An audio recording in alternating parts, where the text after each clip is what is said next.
Tractate Bechoros covers the various laws of the Firstborn Tithe. There are essentially three Firstborn Tithes. The Firstborn donkey, which is unique as it's a non-kosher animal, which has its value redeemed into a sheep or a goat, which is then given as a tithe to a Kohen.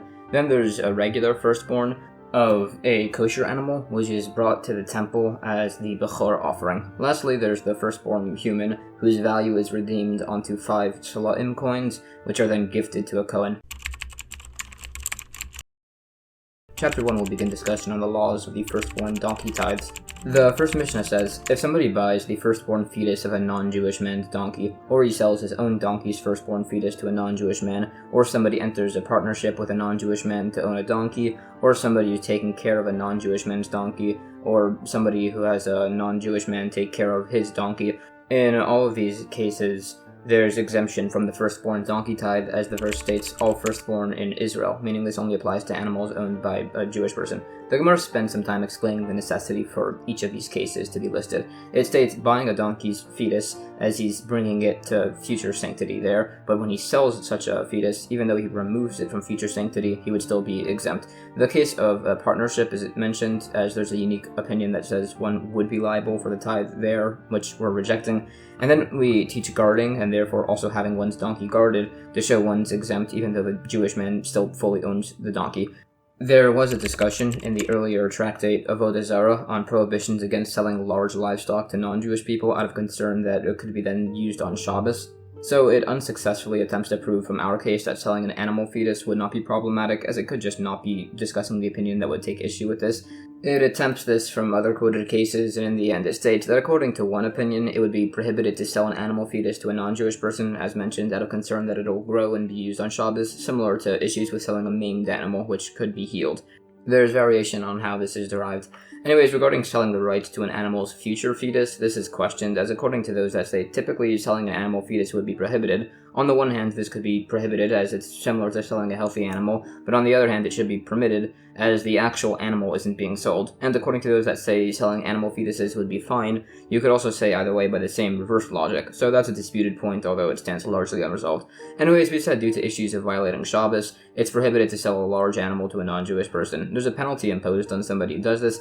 Some say by 10 times the animal's value, some say 100 times, which is said to possibly be literal. We said earlier that by an animal owned jointly between a Jewish man and a non-Jewish man, the Mishnah said that there's an exemption from the Bechor tithe there, but a differing opinion maintained that in such a case he would still be liable. This is based on the interpretation of a verse. As for the opinion which said he'd be exempt from the tithe, this would possibly be either if the non-Jewish man owned a portion of the animal that if removed would make the animal improperly slaughtered, or possibly it's a portion that if removed would make the animal have a defect. This dispute is based on whether an animal with a defect can live or not. This is different from the case of a stillborn animal, as that has no unconsecrated portion mixed in, unlike here, where there is an unconsecrated portion by the portion owned by the non-Jewish man. It quotes some related cases of incidents like this, and it mentions some particularly invalidating defects, such as if the eyes are different sizes, which is a mutation. But if they're both very large or very small, that just means that the animal is a bit robust or frail. Some related incidents are quoted. New Mishnah,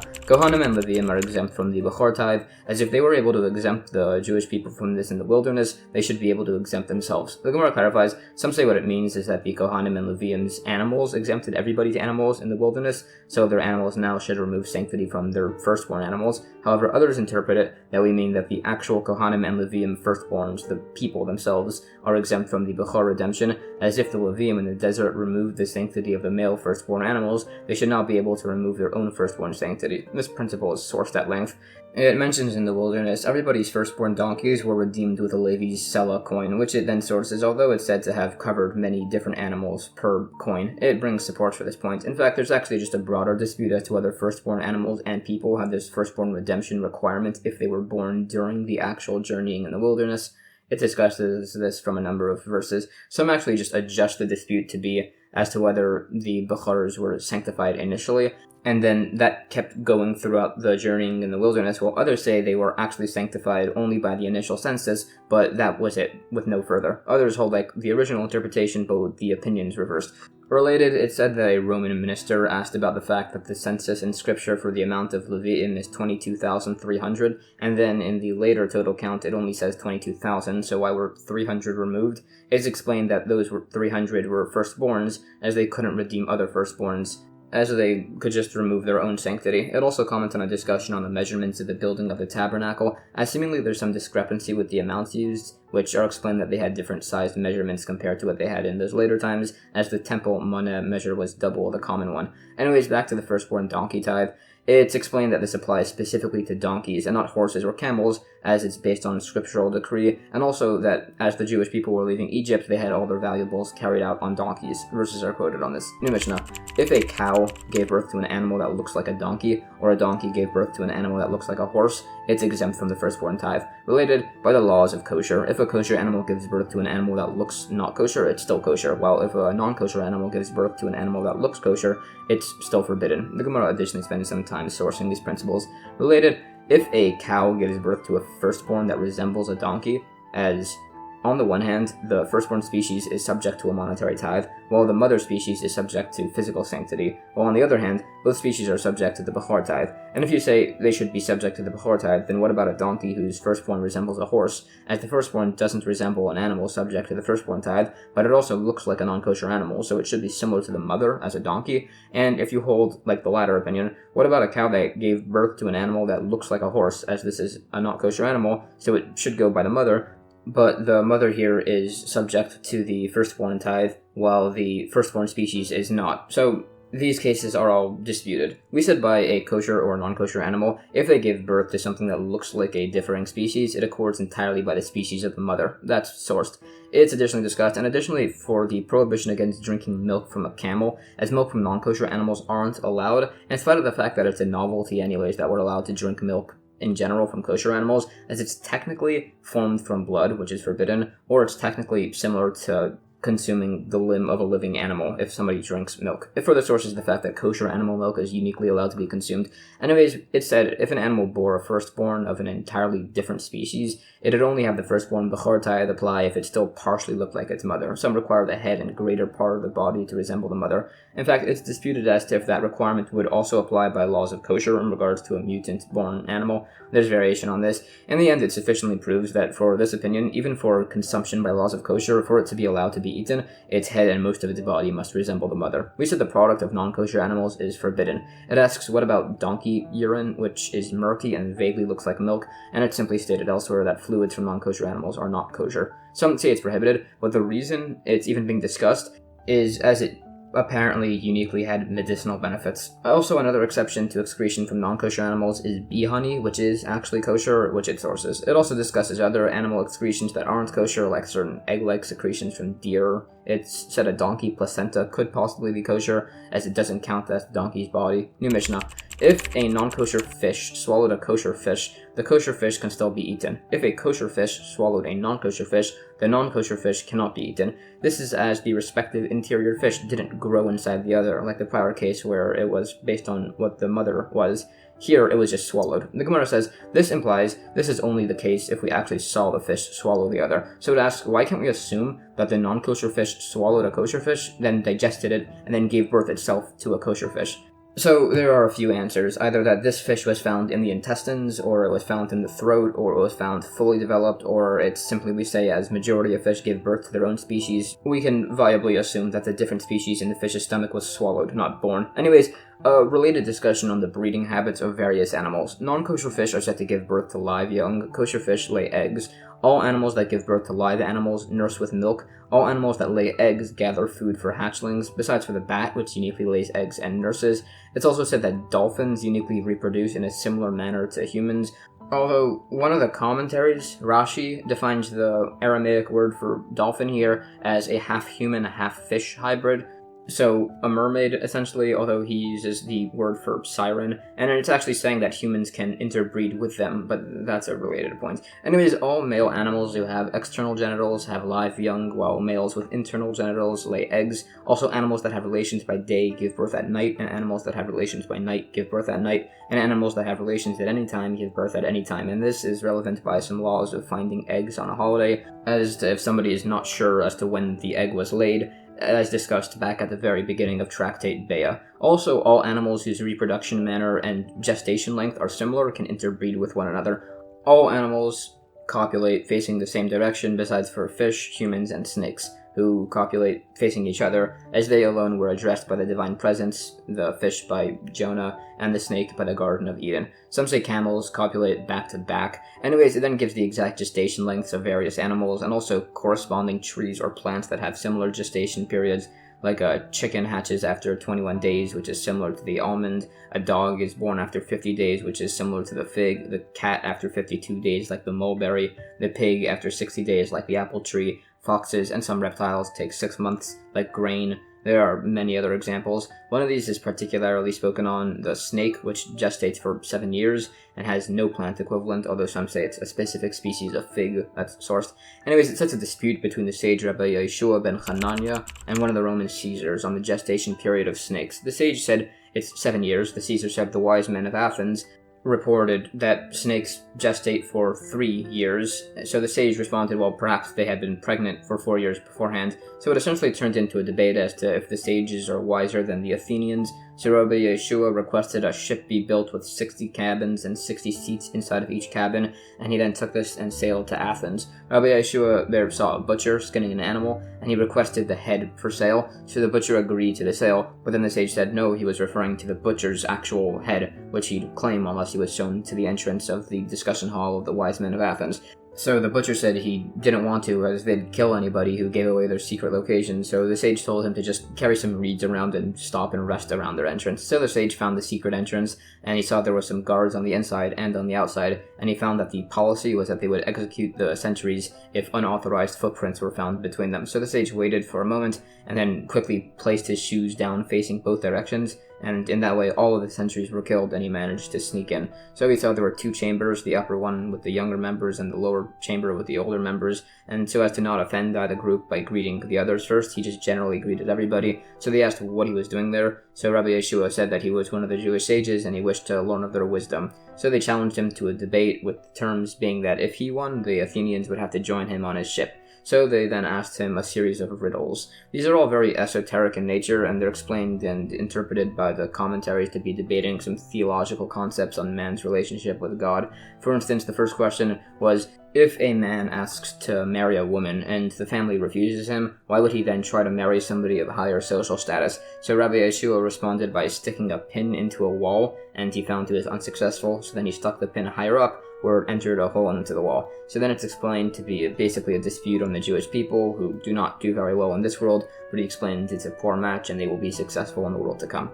Another question, if a man lent money and then he had to foreclose, why would he then lend again? So Rabbi Yeshua answered with a parable. A man went to a marsh and cut a bundle of reeds, but he couldn't lift them, but nevertheless he kept cutting more and more reeds, waiting for another man to come and help him. This is explained to be a question as to how, if the Jewish people were unsuccessful in keeping biblical law, why would they then try to keep extra rabbinic law later? And the sage answered by saying, just because one generation failed doesn't mean future generations can't do better. Another question, they asked for him to make a totally untrue statement, and he said a male mule gave birth, and the foal emerged with a note saying the mule was owed 100,000 zuz coins. So they asked, but mules are sterile? And he said, yeah, it's supposed to be an untrue statement. And this is a statement that's untrue in every possible respect, and it's also explained to be a very complicated allegory for the fact that the Jewish people will one day return together to Israel with Mashiach's coming. Another question, if salt goes bad, how can it be preserved? And the sage said, in afterbirth of a male mule. So they asked, but male mules can't have afterbirth? And he said, well, salt can't go bad. They asked him to build a house that floated in the air, so he said the name of God, and he flew in the air, and then asked for the necessary materials. Then they asked where the center of the world was, so he pointed to a random spot, saying essentially that the world is a sphere, so it has no specific center anywhere on its surface. Anyways, there are a bunch of other strange and esoteric questions, like how do you reap a field of knives? And he said, with the horn of a donkey. They brought him 2 eggs and asked him which came from a black or a white hen, and he answered rhetorically, with 2 cheeses, which came from a white or a black goat, and he was asked, when a chicken dies, how does its spirit leave its egg? And he answered the same way it got in. And lastly, he was asked to show an item that could decline in value more than its total worth. So he brought in a mat that was too wide to fit through the doorway, and it required the doorway to be broken down to be brought into the room. Again, there's a lot of commentary behind the esoteric meaning behind these conversations and what they were actually discussing. So, as the sage answered all the questions, he brought them all onto his ship, and he put each one in their own room filled with 60 chairs, so that way each man thought everybody would be coming to their room and entered with confidence. The sage also took some Athenian soil. And then, as they were traveling in the ship, he took water from a special location that absorbs all of the other waters in the ocean. Some say it's the Well of Miriam. Anyways, the sage brought all of the Athenian scholars to the Caesar, and he gave them their dirt so that way they could regain their confidence. However, they wound up offending the emperor, so the sage took the special infinite water and put it into a barrel and told the Athenians to fill the barrel with water. So they did so, but the water kept getting absorbed, so the Athenians kept working until they all grew exhausted and died.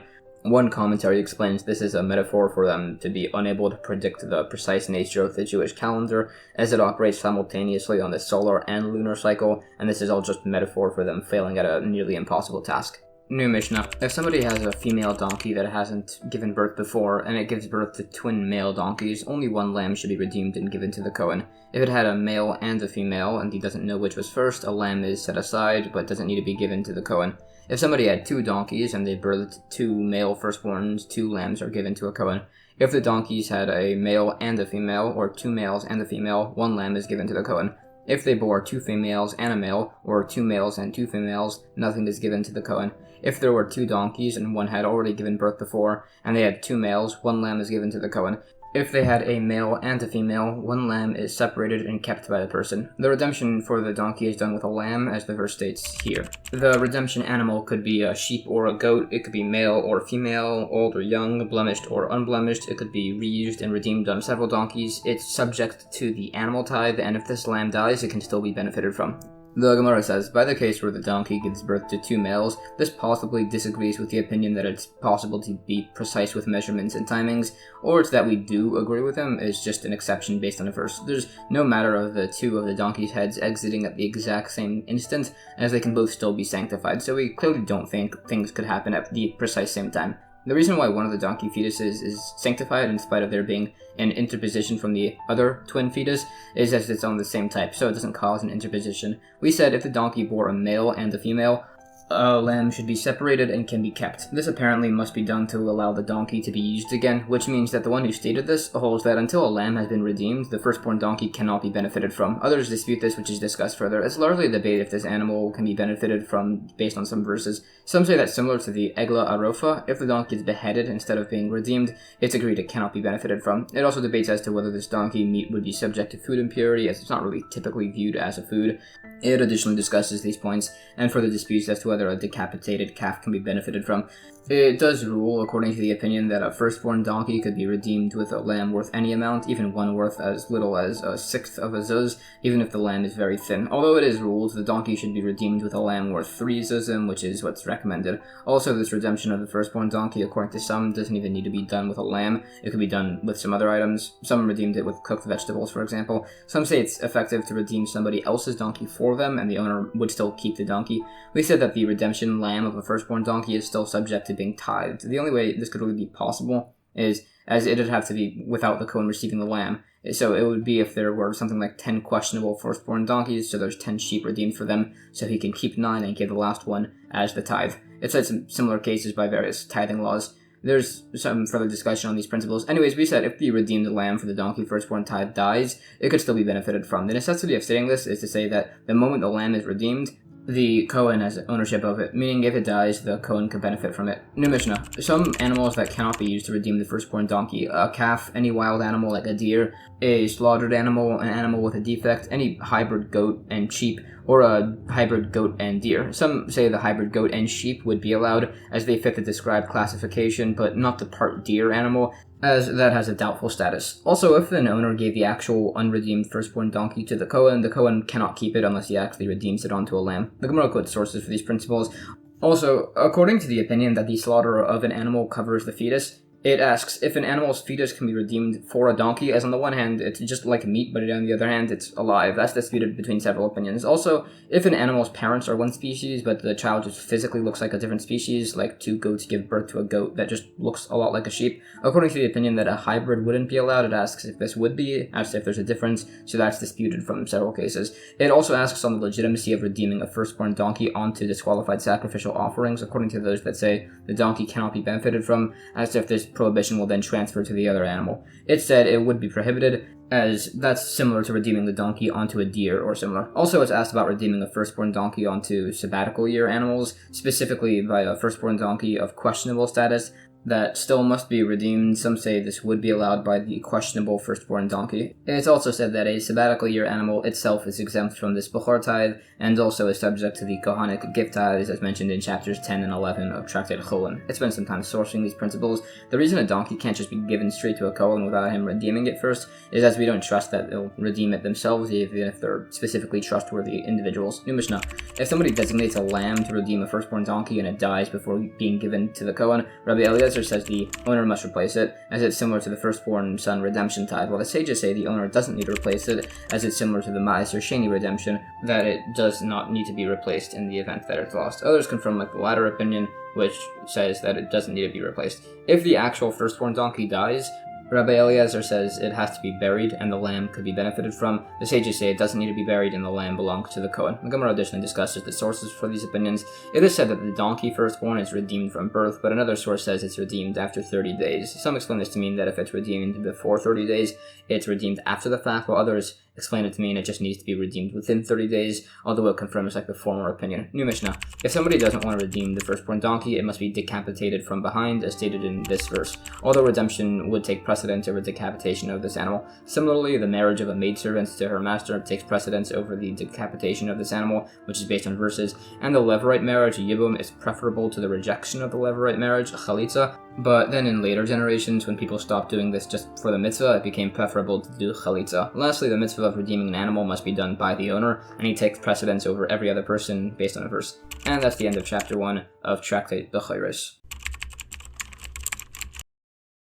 Chapter 2 of Tractate Bechoros begins the laws of the firstborn animal tithes. The first Mishnah says, if somebody buys a firstborn fetus of a non-Jewish man's cow, or he sells his own cow's firstborn fetus to a non-Jewish man, or somebody enters a partnership with a non-Jewish man to own a cow, or there's somebody who takes care of a non-Jewish man's cow, or somebody has a non-Jewish man take care of his cow, in all of these cases there's an exemption from the firstborn animal tithe, as the verse states, all firstborn in Israel. Kohanim and Leviim are obligated to give the Bechor firstborn animal tithe, as they're only exempt from the firstborn donkey tithe and the firstborn son redemption. The Gemara says, the reason chapter 1 discussed the firstborn donkey tithe and chapter 2 discusses the firstborn animal tithe is as the firstborn donkey is special. As was mentioned in the prior chapter, it was made to commemorate the fact that the Jewish people left Egypt and brought their valuables out on donkeys. Or it's as it just involves a non-kosher animal, so it has much simpler laws. Regarding the purchase of such an animal from a non-Jewish person, the sale doesn't accord by our laws of acquisition, meaning the animal is transferred the second money is given, without need for an actual act of acquisition. That's sourced and additionally defined. This is different than the sale between two Jewish men, where it's finalized through a physical acquisition of the item, which it brings some verses on. The sources for this are largely based on a dispute between differing opinions as to whether it's forbidden to steal from everybody or only from Jewish people, although it is universally agreed later on that the prohibition against stealing applies to stealing from anybody, regardless of religion. Anyways, there is a specific case brought where there was a sale between a Jewish man and a non-Jewish man, and the sale only went into effect after a physical act of acquisition was made. So there are a few answers. It's initially suggested that it was just that the non-Jewish man was making the sale in the manner of the Jewish people, although it concludes the actual context of the case was very unique, and that it was just a sale made in error, although there's differing opinions on the particularities of this case. New Mishnah. All consecrated animals that have a permanent blemish before they're consecrated and were redeemed towards money instead, they still have the firstborn tithe and the animal gift part tithes apply, although as they were redeemed onto money, they're still unconsecrated to the point that they can be shorn, they could be used for work, and their offspring and milk could be used. They can inviolably be slaughtered outside the temple courtyard, they cannot be substituted, and if they died before they were redeemed onto money, they could still be redeemed. The exceptions to this are the Bechor and the Meiser offerings, which if they're blemished before consecration, they're still fully consecrated, as their consecration uniquely takes place from birth. If an animal's consecration went before the blemish, or it was a temporary blemish before the consecration that developed into a full blemish, which were then redeemed, they are not subject to the Bechor tithe or these listed animal part gifts. They don't become unconsecrated, meaning they can't be shorn or worked with, and their offspring and milk are prohibited, and there's liability for slaughtering them outside the temple. They can be substituted, and if they died before being redeemed, they must be buried. By the way, this Mishnah was entirely quoted in chapter 10 of Tractate Chulin. It's just repeated here as it's relevant to the Bechor offerings. The Gemara says, evidently this means that the opinion holds that monetary sanctity is sufficient to remove an animal from the firstborn tithe and gift requirements. We said in the first case, if the animals are redeemed, they can be shorn and worked with. According to some, this means that if offerings are not redeemed, they cannot be shorn or worked with, although others dispute this, saying such a prohibition wouldn't apply to offerings consecrated for temple upkeep. It would only apply to these animals of monetary sanctity, which are very similar to animals with physical sanctity. We said the offspring of these animals and their milk are permitted after the redemption. It's proven that the offspring can be redeemed even when they're blemished. This is as the offspring shouldn't be treated stricter than their mother itself, which is itself blemished.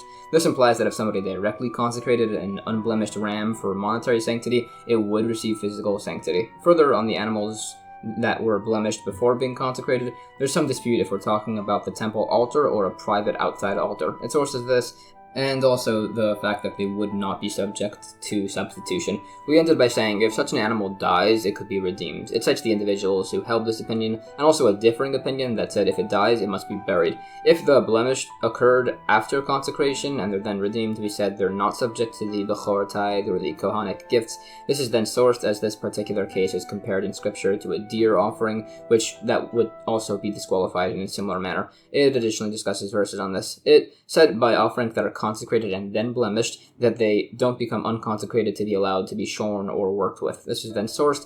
When we said that their offspring and milk are prohibited even after redemption, this must be where they were conceived before the redemption and then born afterwards. If they were born before the mother's redemption, they would still be consecrated, which is sourced. As for what's actually done with these offerings that were conceived before and born after the redemption, it's a dispute if they could be brought onto the altar or if they must just be left to graze until they develop a blemish. Some suggest that right before the mother is redeemed, the offspring should be designated for that type of offering to resolve this. Specifically, they must be designated for the same type of offering as their mother and no other type of offering, which is source. The reason typically such offspring can't be benefited from is that this was rabbinically instituted to prevent people from raising flocks of blemished offerings. It explains the remaining points why such an offering can't be substituted, as its level of sanctity isn't strong enough, which it further sources. New Mishnah. If somebody enters a particular type of financial partnership with a non-Jewish person, called a Tzon Barzel agreement, over an animal, the offspring of the animal is exempt from the Bechor tithe, but the offspring of their offspring are obligated. If the offspring was stipulated as part of the arrangement also,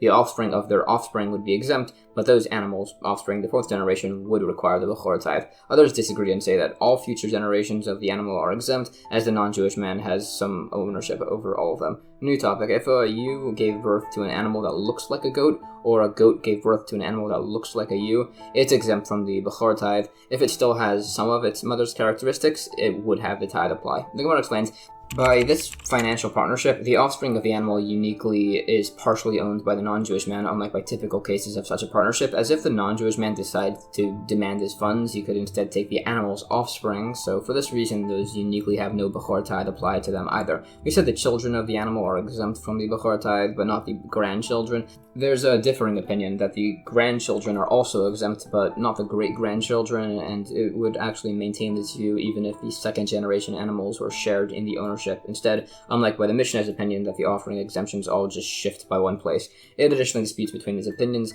We said a ewe that bears an animal that looks like a goat, it's exempt from the firstborn Bechor tithe. A related case was stated, if a ewe gives birth to a goat, it's a dispute if it's obligated or exempt. Issue is, when this was quoted, we're not really sure what it was talking about, so it disputes if this is referring to what we're saying, the Bechor tithe. There's some variation on what the case is discussing and some related points by other types of offerings. Also, by a sheep that was given birth to by a goat, it's agreed that there's no liability for mixing linen and its wool. It cannot be used for tzitzis. Its wool does not acquire impurity through leprosy, and similar principles apply by plants. If a fig tree is used as a support for a grapevine, then its wine cannot be used for libations, as its aroma has changed. New Mishnah. If a ewe simultaneously gives birth to 2 male lambs, Rabbi Yossi Aglili says both are given to the Kohanim. The sages say it's impossible to be so precise, so only one is given to the Kohen. Some say the Kohen would get to pick the better lamb, others say the owner gets to keep the better lamb. The second lamb would be left to graze until it develops a blemish, and it could then be eaten by the owner. There's a dispute if the owner must give the Kohanic gifts from this lamb.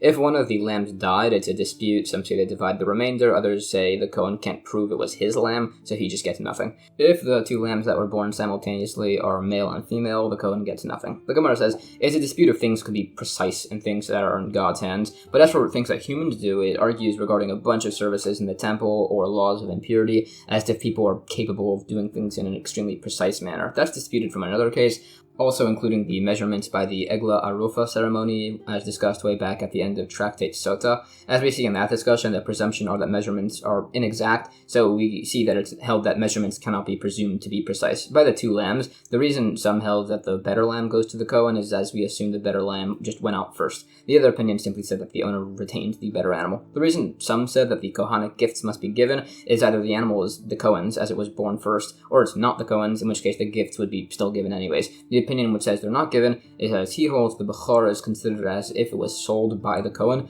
so the Kohanic gifts would be exempt in that case. Some say that by a Bechor of a doubtful status, that must have the Kohanic gift portions given, even according to this latter opinion, that it wouldn't typically be given by this regular case, even though there was no exchange of the Bechor in the first place. This is qualified. And it's also said by a Ma'aser tithe animal of doubtful status, there's an exemption from the Kohanic gifts, in spite of the fact that by the Bechor case, the Kohen could argue that either way he's getting the animal parts, as mentioned. The opinion which said that if one lamb dies, the remaining animal is split, actually retracted his earlier opinion that we assumed the firstborn was the healthier one, and it said some similarly comparable cases for the remaining points. New Mishnah. If 2 ewes give birth to 2 firstborn lambs, both are given to the Kohen. If there was a male and a female, the male is given to the Kohen. If there were 2 males and a female, 1 male goes to the owner and 1 goes to the Kohen. It's a dispute again who gets the better one. The other must be left to graze until it blemishes, and as mentioned, there's also a debate as to if the remainder is obligated with the Kohanic gifts. If one of them dies, it's disputed if it's split or if the Kohen gets neither. If the ewe had 2 females and a male, or 2 males and 2 females, the Kohen gets nothing, as we're unsure of the order of birth. If one ewe had already given birth and they have 2 males, 1 goes to the Kohen. Again, all of the disputes as mentioned apply here, who gets the better one, if the Kohanic gifts are given, and if one of them dies, again, it's disputed if they divide the remainder or if the Kohen gets nothing. Lastly, if these ewes give birth to a male and a female, the Kohen gets nothing. The Gemara says, all of these principles were largely stated in prior Mishnahs to show that the same principles apply even if there were 2 lambs that gave birth, or 2 lambs where one had already given birth before, that everybody still maintains their differing opinions. New Mishnah. If a firstborn animal is born by a C-section and a second animal is born normally, right afterwards, some say they both must be left to graze until they develop a blemish and then can be used, and others disagree and say the C-section is invalid as it was born by a C-section, so it's not considered a firstborn, and the second animal just isn't a firstborn, so neither of them is a Bechor. The Gemara explains, the dispute here essentially revolves around whether an animal that is considered to be a firstborn in only one aspect, if that's considered to be a firstborn, as some teach that it must be a firstborn in every single possible respect. This point is disputed from verses and between several opinions. And that's the end of chapter 2. Chapter 3 of Tractate Bechoros discusses the doubtful firstborn tithe. The first Mishnah says, if somebody buys an animal from a non-Jewish man and doesn't know whether or not it ever had a firstborn child before, Rabbi Yishmael says, if the animal is a goat, if it had a child within her first year, that's definitely given to the Kohen. Afterwards, the animal has a doubtful status. If the animal was a ewe, if it has a child within 2 years, that's definitely given to a Kohen. Afterwards, the animal has a doubtful status. And if it was a cow or a donkey, then animals born during the first 3 years go to the Kohen, and afterwards they're in doubt. Rabbi Akiva disagrees. He says that if an animal has ever had a miscarriage, then all future births are exempt from the firstborn tithes, and it describes a miscarriage. So if the animal didn't have a miscarriage, then its firstborn is firstborn. But if it did have a miscarriage, then anything born after is exempt from this. And if there's a case of doubt, the offerings afterwards should just be eaten once they get a blemish. The Gemara says, regarding the waiting for the animal's years of children, this possibly means we reject the opinion that we follow the majority of cases, that most animals have offspring in their first year. This is based on a related principle by the laws of the Levirate marriage, where most opinions rule that it's forbidden for a minor to perform yibum or chalitza, as there's a concern for a minority that they'll have some physical defect that will then retroactively invalidate this marriage. Or it's just unique that we do follow the opinion that we follow the majority, it's just that it's only done when the majority is not contingent on performing an action. There are further quoted opinions on the status of these purchased animals. Some say it goes by the year they gave birth, and some say there's exemption if they had miscarried prior. This latter opinion is either only concerned for a minority case where it results in astringency, or it's just that they disagree as to whether a goat that miscarried in its first year and if it can then have a second child in that first year. The second opinion says that's physically possible, which is why it's exempt. This opinion disagrees with a very similar one on some small details, as he says if a goat miscarried within 6 months, she can still have a viable child within her year. This could be like what if the goat miscarried at the very end of its 6-month limit, as to whether a miscarriage could be shorter than 30 days to allow another child to be born within that month. Alternatively, the disagreement is on whether the animal can have viable children if the gestation period was for less than 5 months, or just that they dispute whether part of a day is considered to be a full day, as to whether if the miscarriage is on the last possible day of the 6 months, if it's still possible to have a second child within the first year.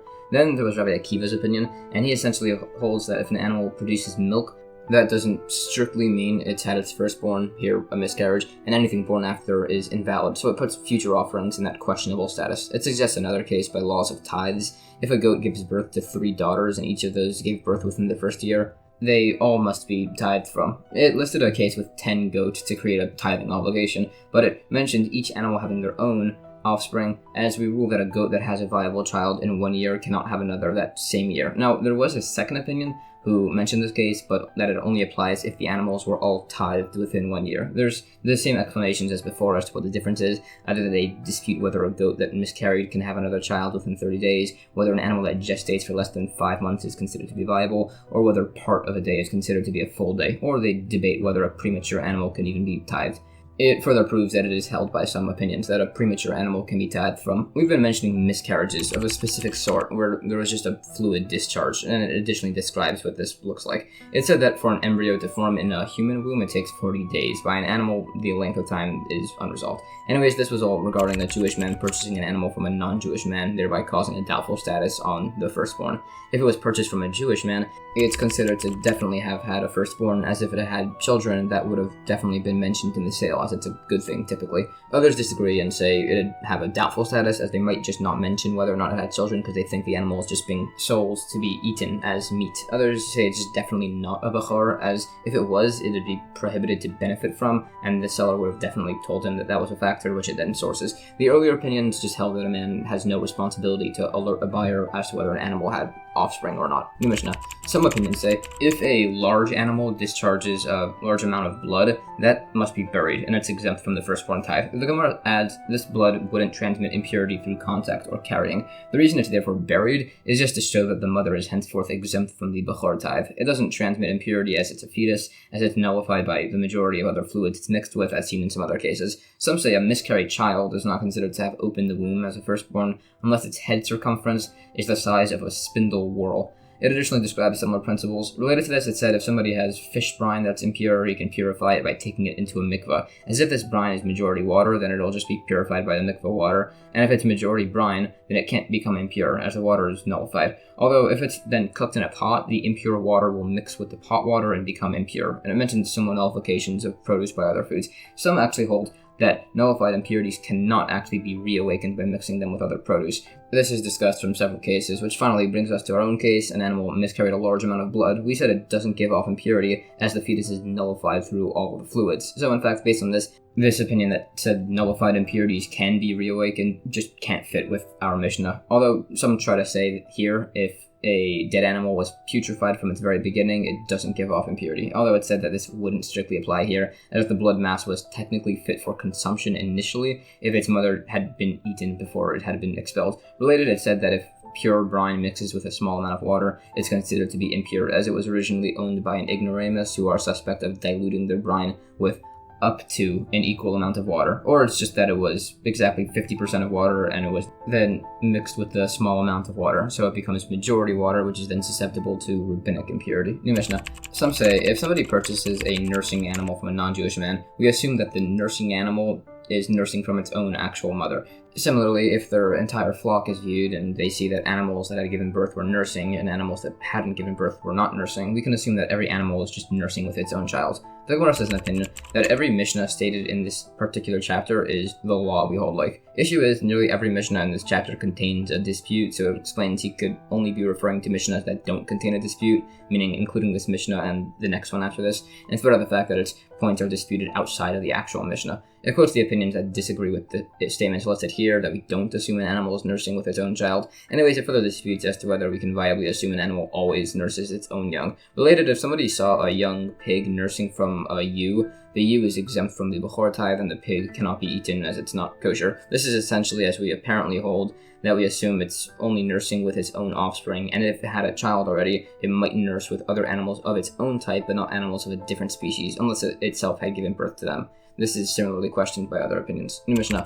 Now, as there's a prohibition against shearing the wool of a Bechor firstborn animal, some say if somebody wants to slaughter such an animal, and they need to clear away hair from the area of slaughter, it's allowed to part the hair to either side, or even to pluck out individual hairs so long as they're left in place. This also applies if somebody's searching an area for a blemish. The Gemara says, as mentioned earlier, this is an undisputed Mishnah in this chapter, so we follow this opinion. Related, if somebody wants to slaughter an animal on a holiday, it's asked if he's allowed to pluck hair to make room for the knife, essentially as to whether this constitutes as an act of shearing. As if it does and it's allowed, it's because the intent isn't to actually remove the hair, it's just to clear the area to slaughter it, which would be allowed on a holiday. It said that this would actually be allowed on a holiday, although it does additionally dispute whether we rule if doing a prohibited act on a holiday without it being your direct intent is prohibited or not. Also, it said that plucking a feather is different than pulling out hair, as there's liability for doing so. It discusses by other laws of the red heifer cow, where it said it's allowed to trim any hair there that is black, although that's possibly unique as it's uncommon, or it's just that he holds that plucking the hair is not the same as shearing the hair, and he also holds that something unintended is forbidden. Anyways, by the slaughtering of the Bechor animal, the hair must only be removed by hand. If the hair is being cleared to inspect a blemish, it proves and concludes that this is permitted to be done even initially. New Mishnah. By hair or wool from a blemished Bechor tithe that fell out and was tucked away for safekeeping, and the Bechor was then slaughtered, is a dispute if the wool can then be permitted for benefit. Some say the dispute is where hair of a blemished Bechor fell out and then the animal just died. That's where the dispute exists, if it could be benefited from. If wool on a Bechor is detached from the hide but is dangling from the fleece after the animal is slaughtered, anything that's viewed as part of the fleece is allowed, otherwise it's prohibited. The Gemara says, according to the second interpretation of the dispute in the Mishnah, they would agree in the first case where the animal was slaughtered that it's agreed that the animal wool is permitted. Some interpret the entire case to be where an expert has determined that the animal was blemished and that the Bechor was permitted for use, while others dispute this and discuss further. Some say that simply nobody permits wool of a Bechor that was detached before the animal's blemish was confirmed, although again this is disputed by others, so there's essentially about 6 varying opinions between these cases of a Bechor that was slaughtered or if it died, as to if the wool could be saved and then benefited from, although it was stated in the earlier Tractate Bechoros that if hair of a blemished firstborn animal fell out and was kept, and then the Bechor was slaughtered, the dispute exists, meaning the dispute exists where the Bechor was slaughtered, according to one of those listed opinions. This is further supported. If wool unintentionally becomes detached from an Ola offering, unlike by sin offerings which aren't postponed, this is still brought for atonement, so that's disputed, and it argues if it'll actually be postponed. So we note if somebody plucks wool from an unblemished Bechor offering, if a blemish later develops and it's slaughtered, the plucked wool would be prohibited. This would imply that if the wool naturally fell out, it would be permitted, and the same would apply by an Ola offering, which somebody would not postpone bringing as it atones.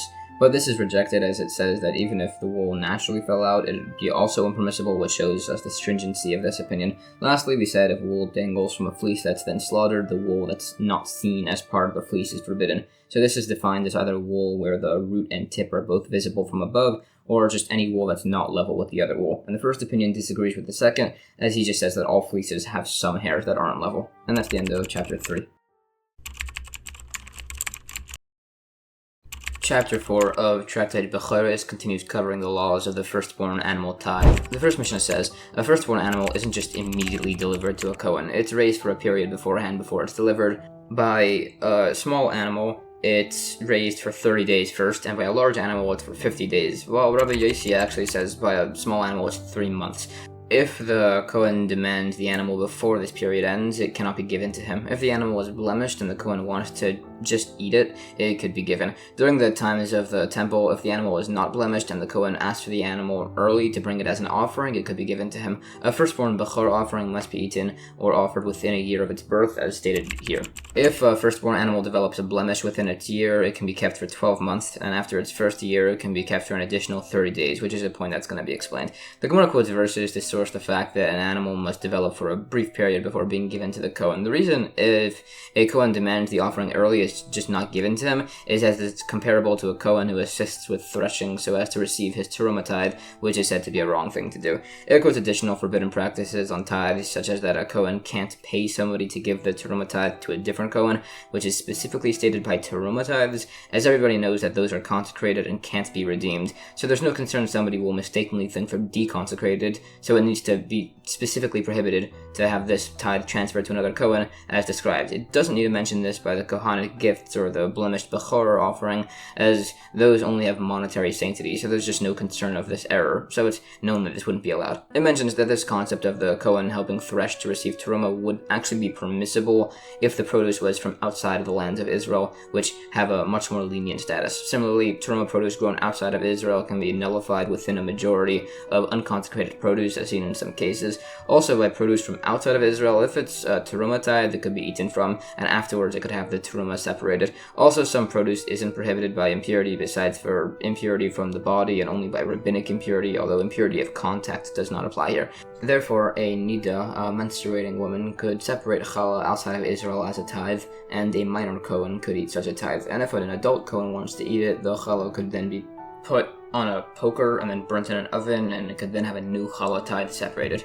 It discusses some additional principles. We said the firstborn animal must be eaten or offered within a year, which it further expounds on the sources for. This is additionally spoken on. Anyways, as for the last point of the Mishnah, that if an animal develops a blemish, it could be kept for 12 months and then after for another 30 days. There's some dispute as to what that's talking about. Some say it means that if the blemish develops after the year, 30 extra days are given. And as for the notion that it's literally referring to giving a year and 30 days for a blemish to develop within the first year, that's refuted. New Mishnah. If somebody slaughtered a blemished Bechor offering and only afterwards confirms the blemish with an expert, it's a dispute if it's permitted. If somebody who's not an expert rules that there's a blemish on the firstborn and it's then slaughtered because of this, the animal is buried and the examiner needs to pay restitution. The Gemara says, specifically by a cataract blemish, the Bechor would still be prohibited, even if it's examined afterwards, as its eyes could change after death. The dispute as to if it's valid if it's examined only after slaughter revolves around this, as if we're concerned if this is done, people might then do the same with examining a cataract after the fact, which we've just established would not be permitted, and it cites supports for this. It's disputed as to if we hold that all cataracts change after an animal's death, or only some of them. This is relevant as in regards to refuting witnesses who testify on such a concept. The second part of the Mishnah said if a non-expert examined the animal, it's ineffective. This does not necessarily prove, like either opinion in the earlier dispute, as again, it could be that the actual case was with a cataract. We said, if a non-expert rules a blemish and the animal is then slaughtered, he needs to reimburse it himself. This is said to be a quarter value for a small animal and a half value for a large animal. And it's lower by a small animal, as those take a lot more effort to take care for, so he spared the Kohen from having to take care of all that through his misruling. New Mishnah. Somewhat unrelated, if somebody judged a monetary case and mistakenly ruled somebody to be liable or not liable, or ruled on a case something that was pure when it was actually impure or vice versa, he must then make restitution from his own property. However, if the judge in question was an actual legal expert, then he would not need to make the reimbursement himself. The Gemara says this doesn't necessarily mean that we hold like the opinion that if somebody causes a loss to somebody's property without physically damaging it, he's liable, as was discussed back in Tractate Bechoros, as this could be a case where the judge actually did a physical act, like he handed the money physically to the mistakenly winning party, or he physically took the pledged money, and by impurity he could have touched the produce with a Sharet's creature or otherwise mixed them up. New Mishnah. There was a case where there was a cow with no womb, and the sage ruled that the cow had to be fed to the dogs as it had a defect. But then the other sages ruled, based on a principle by a certain physician, that that's not considered to be a defect, so the first sage had made a mistake. But it was said that he didn't need to reimburse the animal, animal as he was an expert and had just made an error. The Gemara says the sage was not liable as it was a mistake on something which was taught explicitly in a Mishnah, so he was still allowed to reverse his opinion. And also, as mentioned, he was an expert, so that was established that he's exempt for that too. New Mishnah. If somebody is paid to inspect a firstborn animal, we can only get his go-ahead to slaughter him if he's an actual expert, who they give some examples of. The Gemara says, in the example, the fee to have an animal examined is larger by a large animal, just simply as that's just more work to do. Specifically, the expert is paid the first time he examines the animal, but no matter what he rules, he's not paid for any further examinations, so that way people don't just say he's just ruling it unblemished, so that way they keep repaying him to check over and over again. New Mishnah. Some other services, if somebody takes payments to be a judge, his judgments are void. If somebody is paid to testify, his payments are void. If somebody is paid to sprinkle or consecrate the chatas water, his water and ashes are void. However, if the person doing these services was a Kohen and on the way to the job, he became impure, so that way he can no longer eat his teruma tithe foods, he could be compensated viably by being given regular foods in repayment. If the person doing the job was an old man, they could viably transport him on a donkey. And also, this person doing this job could be viably paid as a laborer. The Gemara brings sources for this, mainly from the principle that somebody shouldn't accept a fee when teaching Torah, and it clarifies the remaining points. New Mishnah. If somebody is suspect of not adhering to the laws of the Bechor tithe, we cannot purchase any animal meat from him, not even deer meat, nor untanned hides. Some say they can purchase female animal hides. Wool cannot be purchased, whether it's bleached or dirty, but buying spun wool thread and woolen garments would be fine. The Gemara says the reason deer meat is prohibited is just because it looks a lot like calf meat. The reason specifically purchasing untanned hides is prohibited is as if it was an illegal firstborn hide, he presumably wouldn't have tanned it because he would have thought that it would have been confiscated eventually. There's actually a dispute if female hides could be used, as some say that the genital area of the hide could just be cut away. Also, some amend the Mishnah to say wool that's bleached from dirt is prohibited, and also they would amend when it said garments are allowed, they meant felt garments specifically. New Mishnah. If somebody is suspect of being dishonest with his sabbatical year produce, flax cannot be purchased from him, even if it's combed, but purchasing flax spun into linen and woven linen is fine. The Gemara clarifies woven linen refers to braided chains of unspun flax. New Mishnah. If somebody is suspect of dishonesty by selling teruma tithes as regular produce, it'd even be prohibited to purchase water or salt from him, according to some. However, others limit this to just foods that are associated with the actual tithes. The Gemara says this latter opinion would include fish innards, as there's oil mixed in, and oil is subject to the teruma tithe. There's an example of a case like this, and the man was even specifically prohibited from selling nuts, as that's how he convinced people to enter his store and buy his illegal product, by giving out nuts. The Mishnah. If somebody is suspect by the sabbatical year produce, that doesn't strictly mean he's suspect by maaser tithes. If somebody is suspect with maaser tithes, that doesn't strictly mean he's suspect by sabbatical year produce. If somebody is suspect by either of those, he would be suspect to not abide by the laws of purity with his produce. If somebody is suspect of not abiding by the laws of purity, he isn't necessarily suspect by sabbatical year or maaser produce. Generally, if somebody is suspect on a certain topic, he can neither judge nor testify on that topic. The Gemara says maaser is more stringent than sabbatical year produce, as maaser is limited to be eaten in a certain location, and sabbatical year produce is more stringent as it can't be redeemed. He's even more suspect by impure produce, as that's just a rabbinic prohibition. Vice versa wouldn't work, because you can't suspect somebody for a rabbinic prohibition and then also for a stricter biblical prohibition. Some just clarify to be that the man was also seen in his house practicing the laws of the sabbatical year produce and the maaser tithes in the privacy of his own home, or it's just where he proved his trustworthiness to the sages. It also disputes as to who exactly said which of these listed opinions. Similarly, it speaks on the level of stringency it requires to be a trusted person here by these laws of tithing, which is referred to as chaver, which is a word which describes somebody of this status, that he needs to abide by all areas of Torah law, similar to how a convert must abide by all areas of Torah law without skipping any. It describes the process of accepting somebody as this trustworthy individual. Some say he must adhere to the proper laws of tithing for distinct periods, although the exact amounts are disputed. It said he must accept this code before 3 others with this status, even if somebody is a Torah scholar himself, which is additionally described, and it gives some instances of this occurring by certain sages.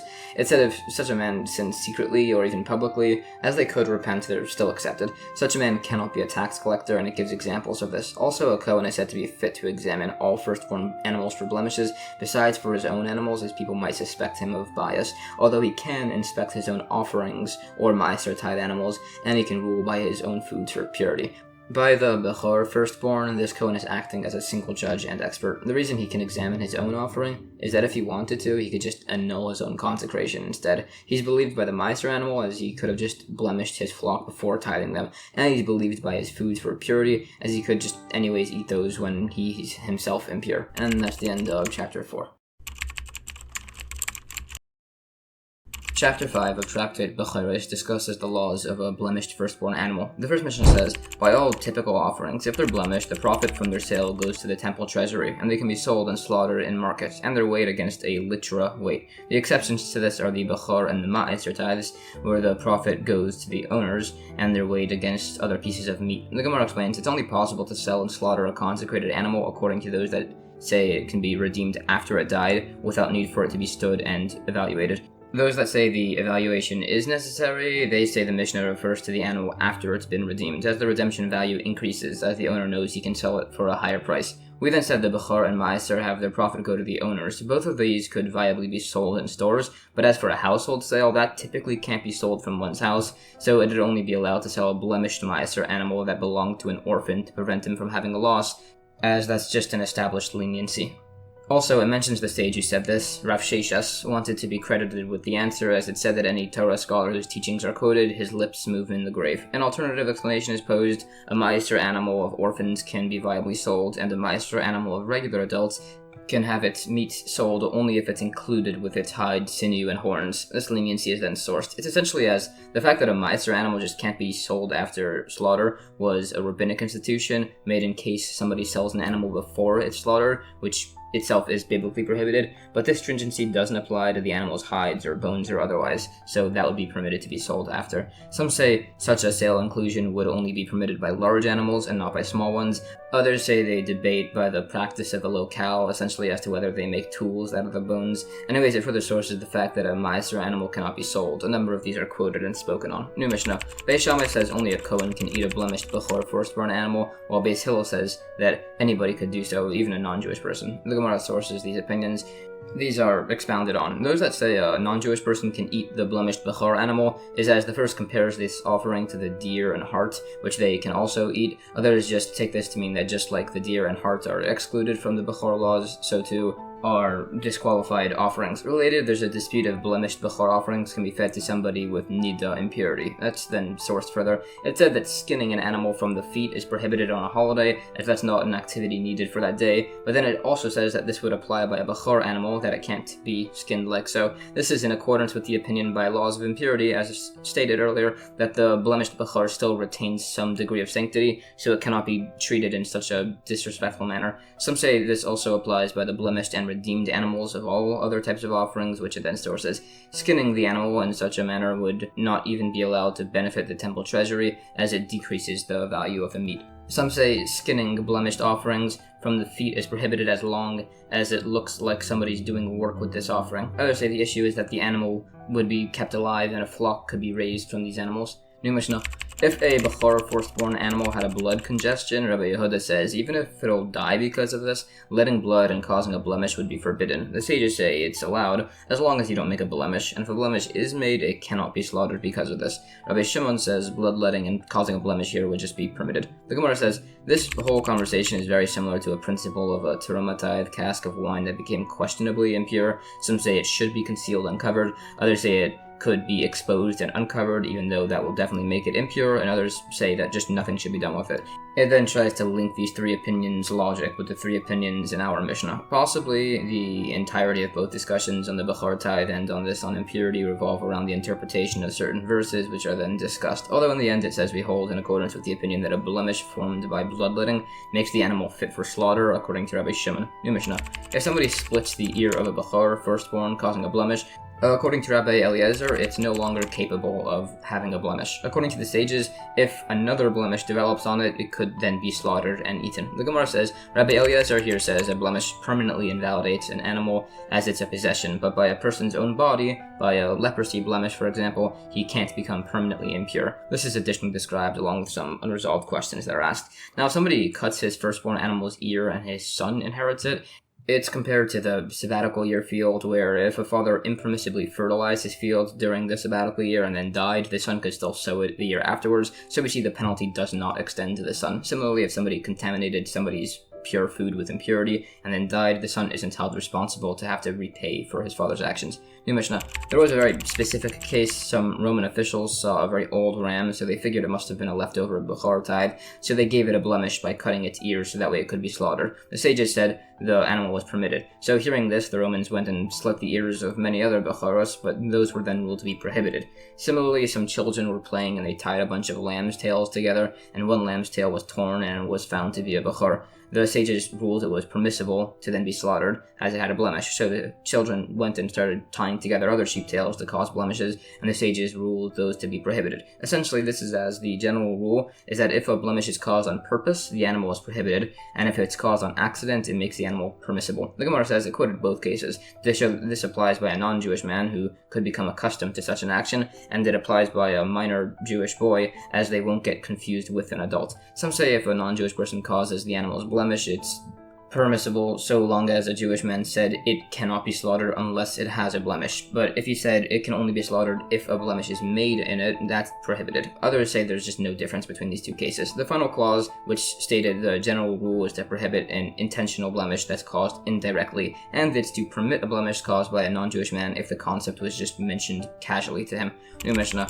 If a Bechor firstborn was chasing somebody and they kicked it and caused a blemish, the animal could be slaughtered because of this. The Gemara clarifies this only applies if he kicked the animal as he was actually being chased. If it was afterwards, even if it was done out of distress, it's prohibited. Some say by an animal fetus with a kid, it's allowed to make a blemish on its ear while it's in the actual birth canal, and a blemish can be made on the lip, or possibly also on the ear. Related to this, it said if an animal has a blemish in its mouth, if it's visible when the animal opens its mouth to cry out, that's a viable blemish, which is just us preemptively explaining a Mishnah that I'll be quoted later on page 39a in the next chapter. New Mishnah. By all blemishes that could have occurred because of a person, shepherds of Yisraelim are believed if they testify the blemish occurred naturally, while Cohen shepherds are not believed to testify on this. Some say they're only believed to testify on other people's animals. It said if somebody is suspect on something, he cannot judge or testify on it. The Gemara says there's an interpretation of this that says it means the Yisraelim shepherds that work for Kohanim are believed to testify on what caused a blemish, as they're not going to be partaking of the Bechor animal meat anyways, so they're believed. While Cohen shepherds employed by Yisraelim or other Kohanim are not believed, as they might be trying to get the meat for themselves. Others interpret this to mean that both cases refer to Kohanim, and it means Cohen shepherds of livestock owned by Yisraelim are believed, as they expect the meat to just be given to a sage instead of themselves, while a Yisrael or Cohen shepherd working with livestock of a Cohen are not believed, as they think they might be given some of the meat. It disputes between these interpretations and additionally proves that people are not suspect to cause a blemish on a doubtful Bechor. On witnesses, it said a female witness is accepted to testify on a Bechor's blemish, as would be a witness who's just repeating testimony from another different witness. Also, it said if an animal wasn't even established as a firstborn, and then the Cohen owner says it was a firstborn but it was blemished naturally, he's believed, as his statement is the only source that it would be impermissible in the first place.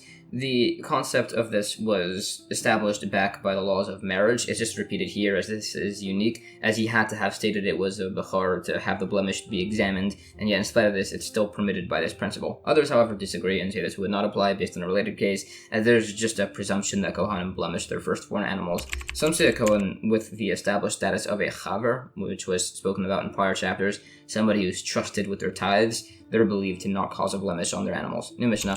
A Kohen is believed to say that he showed his firstborn animal to a sage who ruled it to be blemished. The Gemara says the Kohen is believed if he told the sage that somebody specific blemished the animal, as that could very easily just be disproven by asking the man. That's further confirmed, and it relates incidents on this. New Mishnah.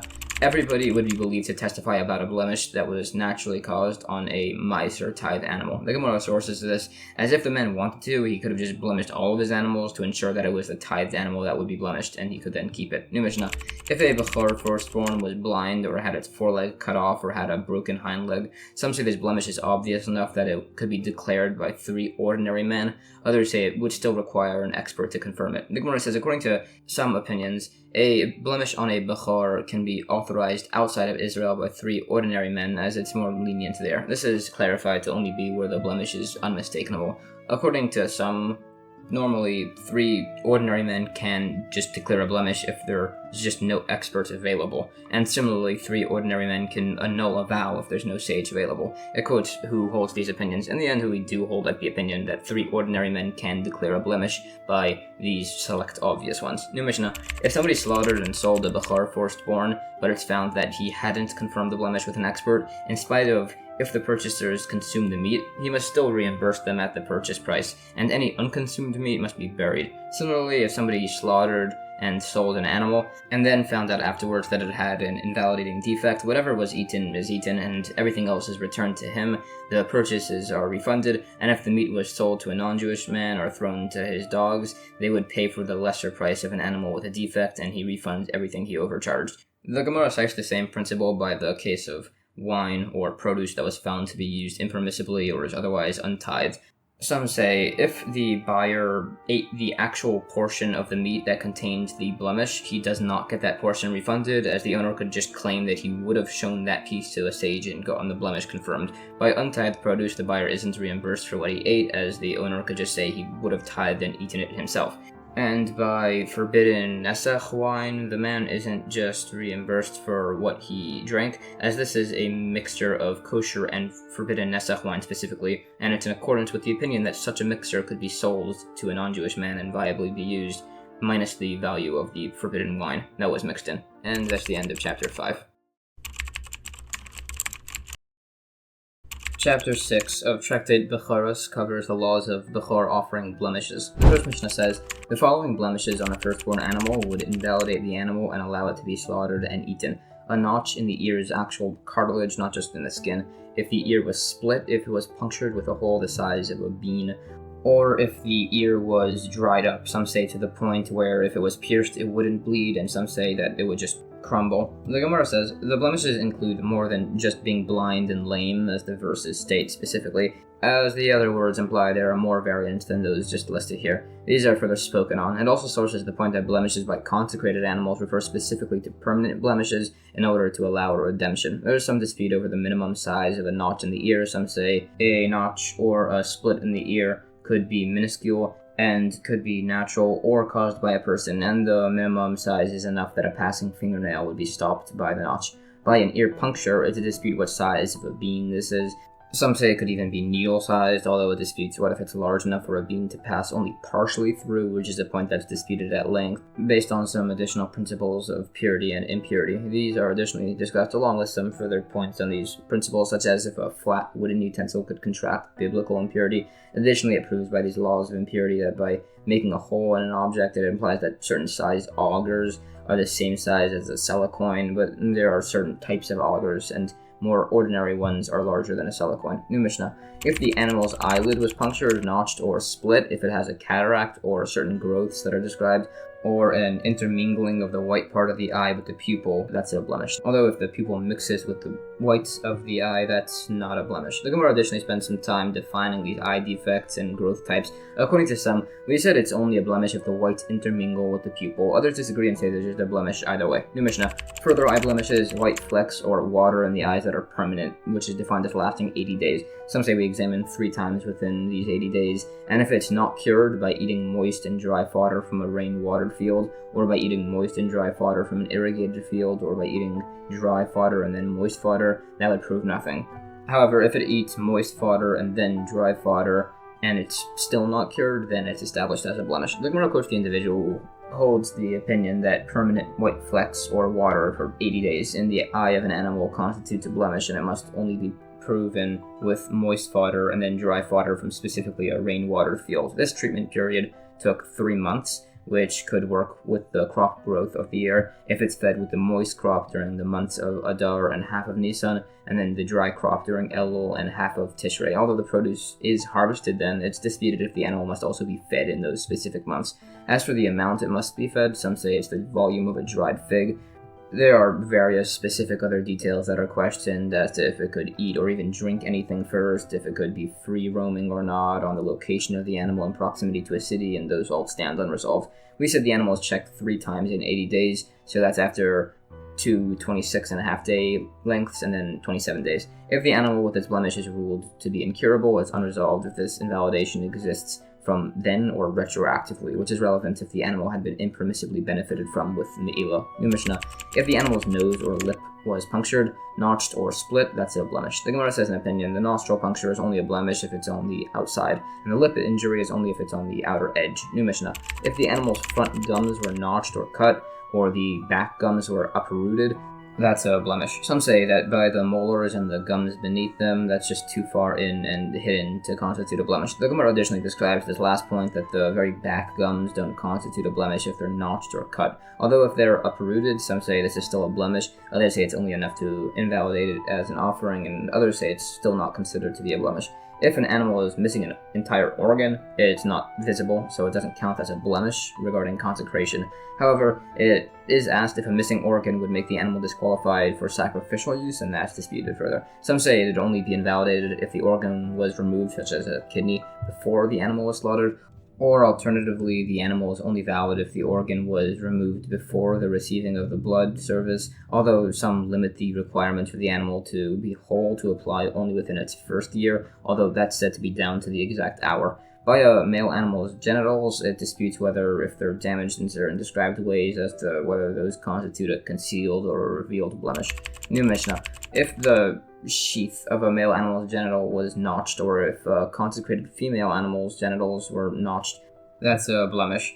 If the animal's tail was notched to the bone, but not by the joint, or the tip of the tail is exposed to the bone, or there's a finger breadth of flesh between the tail vertebrae, that's a blemish. The Gemara further clarifies exactly as to what constitutes a genital blemish by a male animal. As for the finger breadth of flesh between the tail vertebrae, there's some dispute as to exactly how much a blemish is. Some say it's a quarter hand breadth, although there are various other opinions which are described. New Mishnah. If an animal has no testicles, or only one, that's a blemish. Some say if it has 2 pouches, it probably has 2 testicles, so there's no blemish. Others say we just have to manually check, which it describes the process of. The Gemara says it's redundant to say if there's no testicles, that's a blemish, if we had just said 1 testicle is a blemish. So some say it means it has no testicles and 2 pouches, so that's a blemish. Or if it had 2 pouches and 1 testicle, that's a blemish. And there's the disputing opinions after this. It further explains the process of examining the animal for such a blemish. New Mishnah. If an animal has 5 or 3 legs, or it has round feet like a donkey, or a dislocated thigh, or an elevated thigh, those are all blemishes. The Gemara says the extra or missing leg by a foreleg is only a blemish, but by a hind leg, then it would classify as an actual full defect, even if there was an extra leg, as an extra limb is treated as if there's something missing.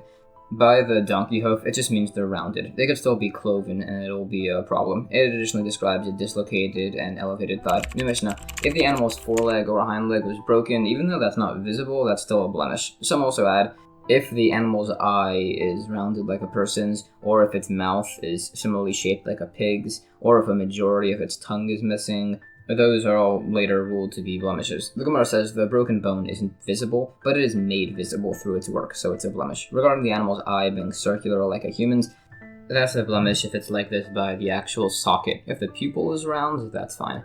The mouth being like a pig is defined as if the upper lip overlaps the lower lip. By majority of the tongue, some say it's a blemish even if majority of the part that's used for speaking in a human tongue is removed. New Mishnah. There was a case where the lower jaw of an animal overlapped with its upper jaw, and it was ruled to be a blemish. The Gemara says this is just explaining the concept of the blemish where the mouth looks like a pig's, as it's agreed if the lower lip overlaps with the upper, it's a blemish, although it's disputed if this applies by the upper lip overlapping with the lower lip. It sources this and also that such a blemish would apply by a person. New Mishnah. If a goat had 2 ears on the side of its head, some say there's only a blemish if there's cartilage in the second one. Some say a goat's tail that resembles a pig is a blemish, or if it doesn't have 3 vertebrae, that's a blemish. The Gemara further sources these. By a goat, its tail actually is said to need 2 vertebrae, and a lamb needs 3. It's just that some made a mistake, as they thought the Mishnah was talking about a goat across the entire thing. New Mishnah. Some say an animal having a wart in its eye, or a notched bone in a leg, or a split mouth bone, or different sized eyes, or different sized ears, that's a blemish, although only if the size difference is noticeable and can't only be viewed with a measure. It's a dispute if the animal has 1 testicle double the size of the other, if that constitutes a blemish. The Gemara clarifies, a wart is only a blemish on the eye if it has hair growing in it. It further defines as to what exactly constitutes those different sized eyes or ears. Some say the smallest testicle in an animal can be without it being a blemish is the size of a bean. New Mishnah.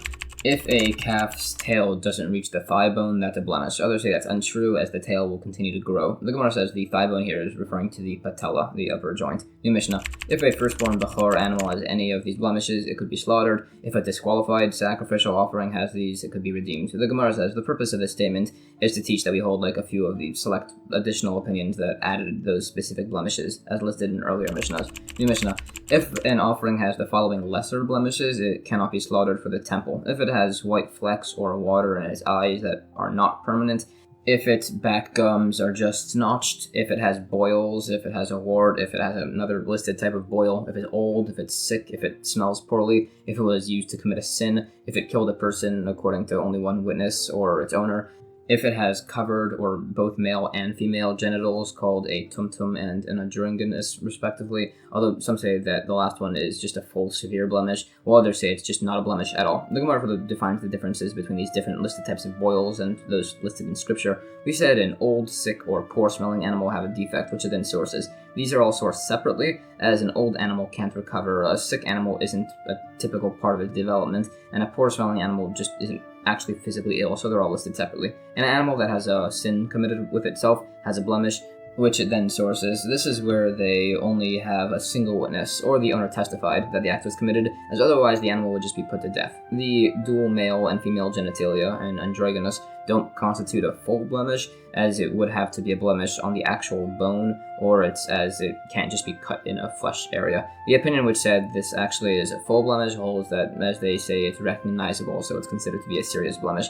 Some say, instead of a dispute if a Bechor with both genitals, if that's considered to be a blemish, they just dispute as to whether that's even considered to be a Bechor, which is practically relevant as to if such an animal can be worked with, or if it has to be given to a Kohen. So that's disputed from some verses and remains unresolved. Some just say it's not considered to be a blemish, but by covered genitals, that's agreed. It's of questionable status, and it's sanctified due to a doubt, although then it disputes the status of consecrating the value of such an animal, and by some laws of impurity additionally as to what the status of an animal with such a blemish is, as to whether it has its own category and can therefore be sanctified, although the possibility of it being a questionable gender of its own category is a matter of dispute. There's variation on these opinions, although some just say that a person with covered genitals is different than an animal with such a physical abnormality, as by a person it'd just be a questionable status, as the genitals would be in the same general area, unlike by an animal. It discusses these principles by other similar laws of marriage, and also by a suris, as was discussed in earlier tractates, although in the end it said that there's a dispute by a deceased man who was survived only by a brother who was a tumtum having covered genitals, as to if they're considered to be a suris, an underdeveloped male, as to if they would then need to do yibum, the levirate marriage,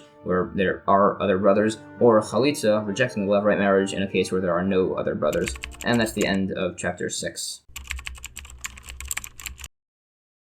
Chapter 7 of Tractate Bechoros covers the various laws of blemishes in regards to the Kohanim. The first Mishnah says, as stated in these verses, a Kohen serving in the temple cannot have a physical blemish on his body. All of the blemishes mentioned in the prior chapter in regards to animals would apply also by people, whether they're permanent or temporary. There are also some additional other blemishes, some specific malformations of the head. It's a dispute if a hunchback is considered to be a blemish, and a bald man. If he doesn't have a ring of hair circling from ear to ear, those would all be invalidating blemishes. The Gemara explains, human blemishes and animal blemishes overlap in many areas, and although there are some unique ones, such as a wart or a broken pupil, that are only mentioned by animals, however, all of these are derived from each other. Some are just specified in one category and not the other, as some just don't exist by a person and only exist by an animal. There are some that are repeated in both categories, although that's just done additionally to teach the new concepts that are being added besides for those.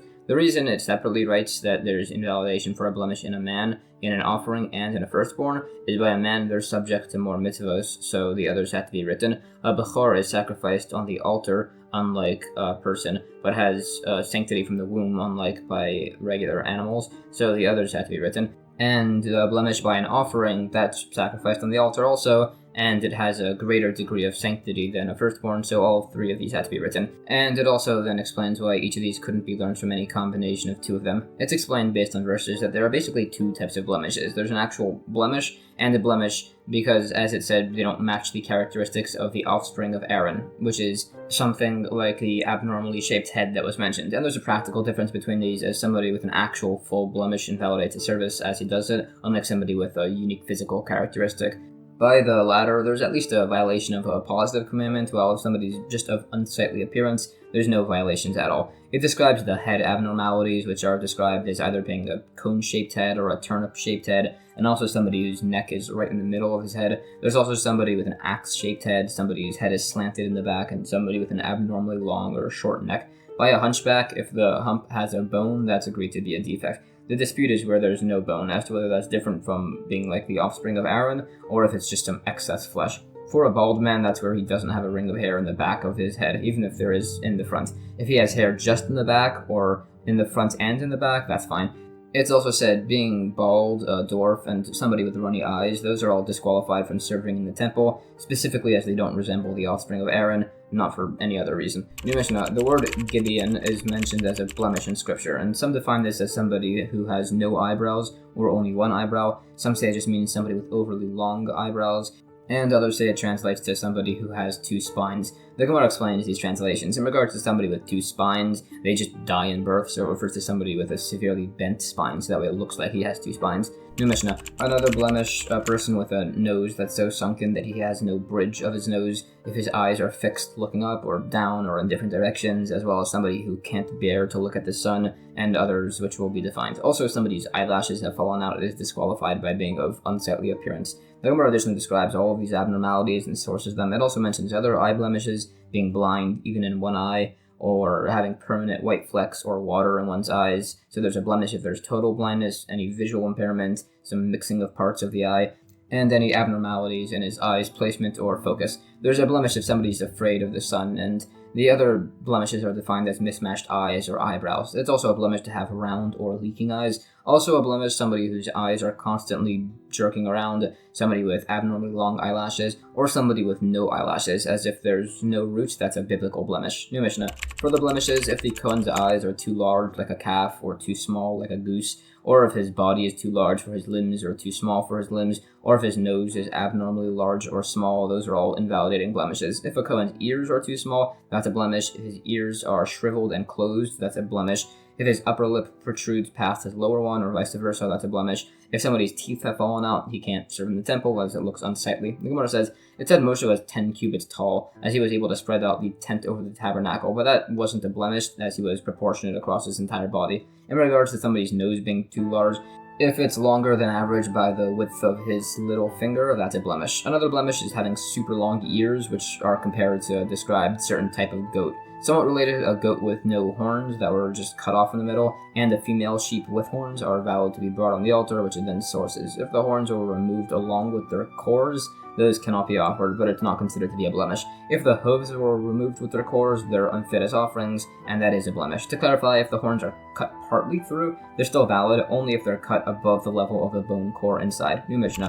Other disqualifying blemishes in the Kohen, if he has overdeveloped breasts, like by a woman, which is commonly nowadays known as gynecomastia, if his stomach abnormally bulges, if his navel protrudes outwards, if he has epileptic seizures, even rarely, if he has demonic madness, and if he has abnormally large genitals. The Gemara says, on the importance of good health, a Torah scholar shouldn't drink water in public, but as it's so important to be healthy, he can even urinate in public, which it gives examples of. It said it's an extremely dangerous thing to hold in one's urine, as it could rupture important membranes in that region and cause somebody to become sterile. It said a person shouldn't urinate in locations that carry water to Israel, and also a woman shouldn't urinate in front of a child. She should at least stand to the side. It further describes the importance of taking proper care of one's body to prevent illness. As for the Kohen getting possessed by a demonic force, as mentioned, there's some debate in the commentaries as to what that refers to. It's clearly some mental disorder, but it's explained to be experiencing a great pressure or terror which causes shallow breathing, so it's possibly somebody prone to panic attacks or similar.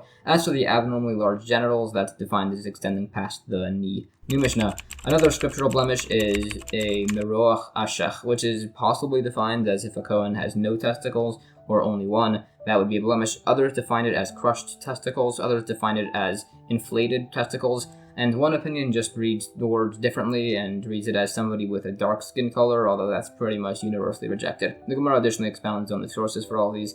New Mishnah: if somebody is bow-legged, or he knocks his knees together, or if he has growths from his thumb or his big toe, if he's bandy-legged, which is defined as somebody who sits with his feet together and his knees don't touch, those are all blemishes. Also, if somebody's heels jut out behind him, if his feet are broad and flat like a goose, if his toes lay on top of each other, or if they're fused together past the middle joint and they weren't severed apart, those are all blemishes. If there was an extra digit but it was amputated off, it's only not a blemish if there is no bone. If somebody has one extra digit on all of his limbs, meaning 12 fingers and 12 toes, it's a dispute if that's considered to be a blemish. If somebody's ambidextrous, it's a dispute if that's a blemish. The Gemara sources and additionally describes all of these abnormalities. An extra finger is fine if there's no bone, only if it's in a row with the other fingers. This is similarly quoted by some principles of impurity. There's some additional principles on laws of impurity, and the exact amount of bones in the human body are described, and as to if there are any extra, whether they convey certain impurities. If somebody has an extra digit in all of his limbs, that was a dispute, which is said to be based on verses. The debate as to if being ambidextrous is a blemish is essentially on whether this is caused by a weakness in one hand or a strength in the other. New Mishnah: some lesser blemishes that are fine by an animal but not so by a person, some various unique skin pigmentations, a deaf-mute, a deranged person, a drunk, and somebody with pure leprosy spots. Some say a deranged animal isn't disqualified, but it still isn't a choice offering. Also, hanging flesh is unfit by people, but not so by animals. The Gemara defines these varying skin pigmentations to be somebody who has abnormally dark skin, somebody with abnormally white skin, and somebody with abnormally red skin. Another blemish is somebody who is tall to the point where his vertebrae look dislocated. Also, it said a tall man shouldn't marry a tall woman in case they have overly tall children, and an extremely small man shouldn't marry an extremely small woman in case their child winds up being extremely small. And also people with extreme skin pigmentations, such people shouldn't marry each other, as otherwise their children will end up with extremely odd skin pigmentations. Regarding being drunk, such a person isn't allowed to serve in the temple anyways, so clearly this refers to somebody who's intoxicated with something other than wine. New Mishnah: the following factors would be invalidating only by animals and not by people. If it and its offspring were slaughtered on the same day, if it has an animal defect, if it was delivered by a C-section, if it was used to commit a sin, and if it killed a person. Some disqualifications for a Kohen: if they married a woman forbidden to them up until the point where they vowed to not benefit this woman, and somebody who's impure from a corpse until they accept to not contaminate themselves in such a manner. The Gemara says, we said that the invalidating factor of slaughtering an animal on the same day as its parent applies just by animals and not by people. The equivalent of this by people would be a father could anyway still serve on the same day as his son, unlike by an animal where a he-goat and its son cannot be slaughtered on the same day.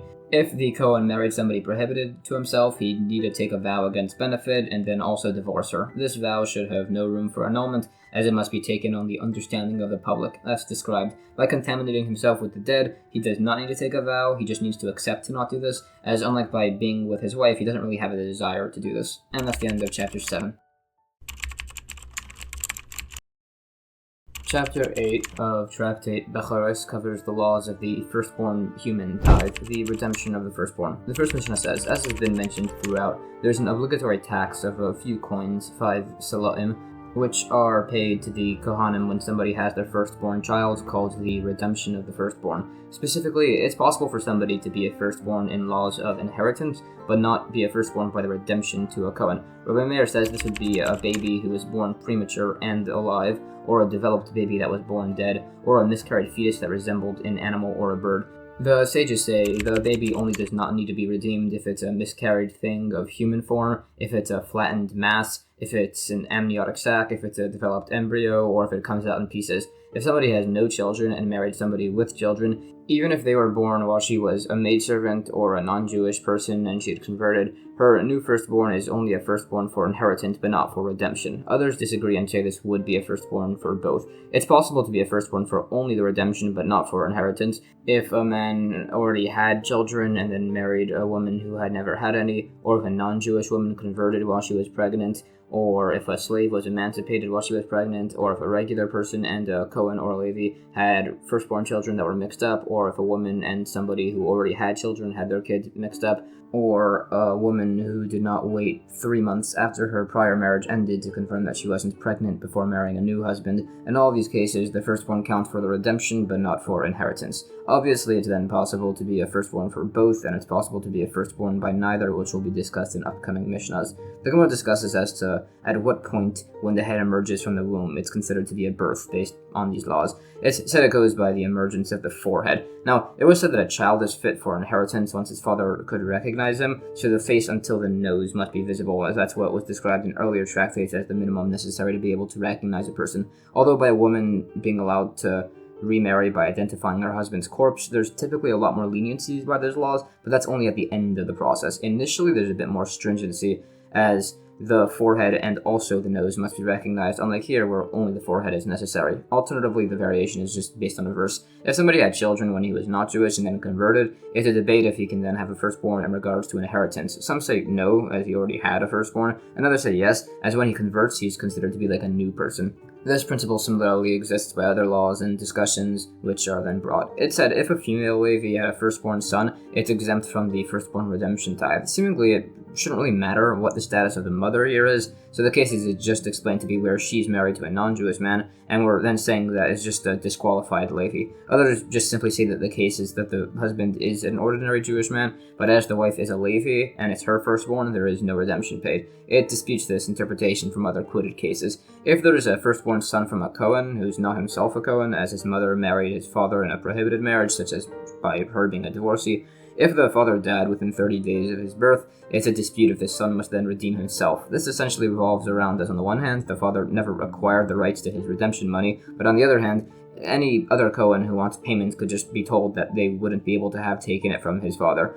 This would be different than the case of a non-Jewish father, as mentioned in our Mishnah, as he has no legal relationship with his son, as the mother converted and became like a new person. It cites opinions who rule similarly. We said, if a woman doesn't wait 3 months after her prior marriage before marrying a new husband, her new son is a firstborn only for redemption and not for inheritance. This son actually wouldn't get any inheritance from either father, as he's questionably from either of them. The son after him, however, is not a firstborn either for inheritance. They can't just work together and write a document to share the inheritance, as that's only allowed by the case of infants who are mixed up. New Mishnah. A child that's considered to be a firstborn for both inheritance and redemption, besides the typical scenario, would be a woman who miscarries an embryo full of water, blood, multicolored fluids, a fetus that resembles a fish, locust, or other similar creatures, or if she miscarries on the 40th day of conception. A child that's not considered to be a firstborn for either redemption or inheritance would be a firstborn that's born via C-section and the child born after him. Others disagree and say that the first son is a firstborn for inheritance and the second son is a firstborn for redemption. The Gemara says, the child born via C-section isn't a firstborn for either, as the verses specify the child as being born and opening the womb. The second child was not the first son of the father. The disputing opinion disagrees, as he says birth via C-section does constitute birth, and the second son is redeemed as it's a firstborn in at least one respect. New Mishnah. If a woman had firstborn twins and they're not sure which was first, both must be redeemed with the 5 Solaim coins. If one died within 30 days, the father is exempt there. If the father died, Rabbi Meir says if the coins were already given, then that's fine. If not, they're exempt. Rabbi Yehuda says the estate would still be liable. If the woman had given birth to a male and a female, the Kohen would get nothing, as perhaps the girl had been born first. The Gemara disputes in this case as to when the father exactly died. It suggested that the father died after 30 days, so the father was obligated to give the coins. However, unlike typically where an established lien would stay in effect even after an estate is divided, that would only apply by a large estate. This case would be where there's literally only 5 Solaim coins in the entire estate, and the two brothers' shares are considered to be half inherited and half purchased, according to one opinion. And it would be like the opinion that this has the status of an undocumented debt, and it's according to the opinion that such a loan cannot be collected from the buyers. So there's a dispute between Rabbi Meir and Rabbi Yehuda as to if such a redemption of 2.5 Solaim can be collected here from each, as a full payment is impossible. However, that's rejected, and it said that they agree that they cannot collect from half of these Solaim, but they dispute the prior rulings as to whether these people are considered to be half heirs and half buyers, and whether this undocumented debt can be collected from buyers. There's variation on this discussion that's then quoted. New Mishnah. If somebody has 2 wives that have 2 firstborns, the man must give 10 salaim to a Kohen as the redemption. If one died within 30 days, the Kohen must return the 5 salaim. If the coins were given to 2 different Kohanim, neither needs to return this redemption. If his 2 wives had a male and a female, or 2 males and a female, he gives 5 salaim to the Kohen. If they had 2 females and a male, or 2 males and 2 females, he gives nothing to the Kohanim, as it's possible a female was always born first in this case. If somebody had 2 wives, one of whom had already given birth, if they had 2 males, he gives 5 salaim to a Kohen. If one dies within 30 days, the father is exempt. If the father died, Rabbi Meir says what was given, and if nothing was given, then they're exempt, while Rabbi Yehuda says the estate is still liable. Anyways, if they had a male and a female, the Kohen gets nothing. If there were 2 wives of 2 different husbands who have 2 firstborns that are mixed up, both fathers need to give 5 salaim to Kohanim. If one of the sons died within 30 days, the Kohen returns 5 of the salaim between them. However, if the 10 coins were given to 2 different Kohanim, neither need to return the money. If the woman here had a male and a female, the fathers are exempt, as both could claim that they fathered the daughter, but the son needs to eventually redeem himself when he gets older. If they had 2 females and 1 male, or 2 females and 2 males, the Kohen gets nothing. If there were 2 wives between 2 husbands and one had already given birth before, if they had 2 sons, the husband whose wife had not given birth must give 5 salaim to a Kohen, and if they had a male and a female, the Kohen gets nothing. The Gemara says, by the case of 2 fathers of 2 mixed-up firstborns and one died, the fathers cannot get a refund if it was given to 2 different Kohanim. This is as both Kohanim can claim that they received the valid redemption coins. The reason a single father can't do this is as this is where the fathers wrote a document to share the refund.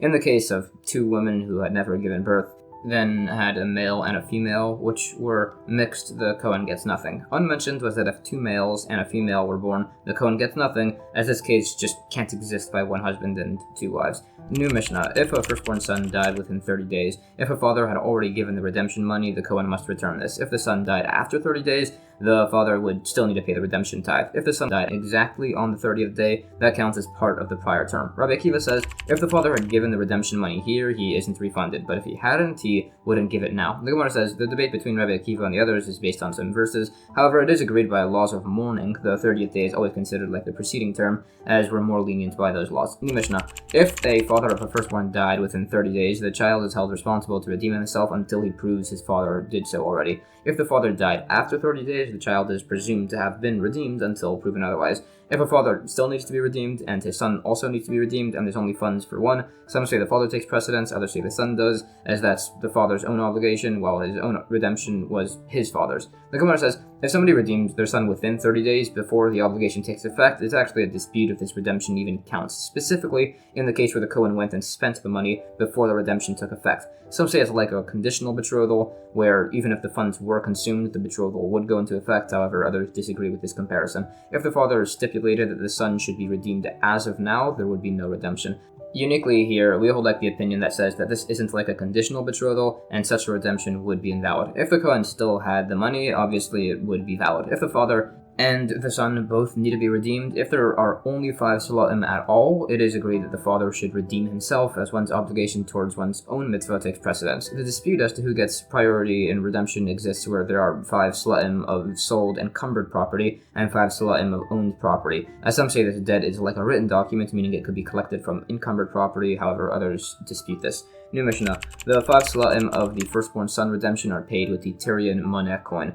Similarly, by other types of fines, the 30 salaim for killing somebody's slave, the 50 salaim for a violator or a seducer, the 100 salaim for a false defamer against one's wife, all of these are paid with the shekel coin in the moneh of the Tyrian mintage. These can be redeemed with money or some equivalent, although that half shekel tax must be paid with actual coin. The Gemara disputes what the modern equivalent of a Tyrian moneh coin is, although modern equivalent is a bit generous. Some say it's the mintage of the then modern tir, others say it's the Arabian dinar, others say it's the Istara Sarsia. There are several recommended specific coins. It mentions other specific coins and explains their value in relation to each other. It also speaks on some scripturally mentioned coins and as to what mintages those refer to. Some sages, after the destruction of the temple, considered just making all silver and gold prohibited, as there was a chance it could be the consecrated gold and silver of the temple, but that was overruled as the first references the temple being profaned, meaning the consecration would be removed. And this would have specifically referred to the Hadrian and Trajan denarii coins that were minted right after the destruction of the Second Temple. It further defines the types of coins referenced in Scripture. The Mishnah had listed all of the cases of biblical fines, specifically for the cases of the violator and defamer, to show that they're paid in shekalim, even though those don't have the words shekalim mentioned by the verses. We said the half-shekel tax specifically must be paid with actual minted coin. Along with this are the Maaser Sheni tithe and the pilgrimage holiday tithes. These three are exceptions, as the half-shekel was traded in for higher value coins so that way people would have to carry less. The Maaser Sheni tithe had to have an image pressed into them, and the pilgrimage tithe had to be like this, so that way unrefined silver wouldn't just be brought into the temple. The Mishnah: it is not permissible to redeem one's firstborn son with slaves, documents, land property, or with consecrated items. If a father writes to a Kohen that he owes him 5 salaim for redemption, and then pays that later, that wouldn't count, so the Kohen could actually just return this as a gift and have him give it back as a proper redemption.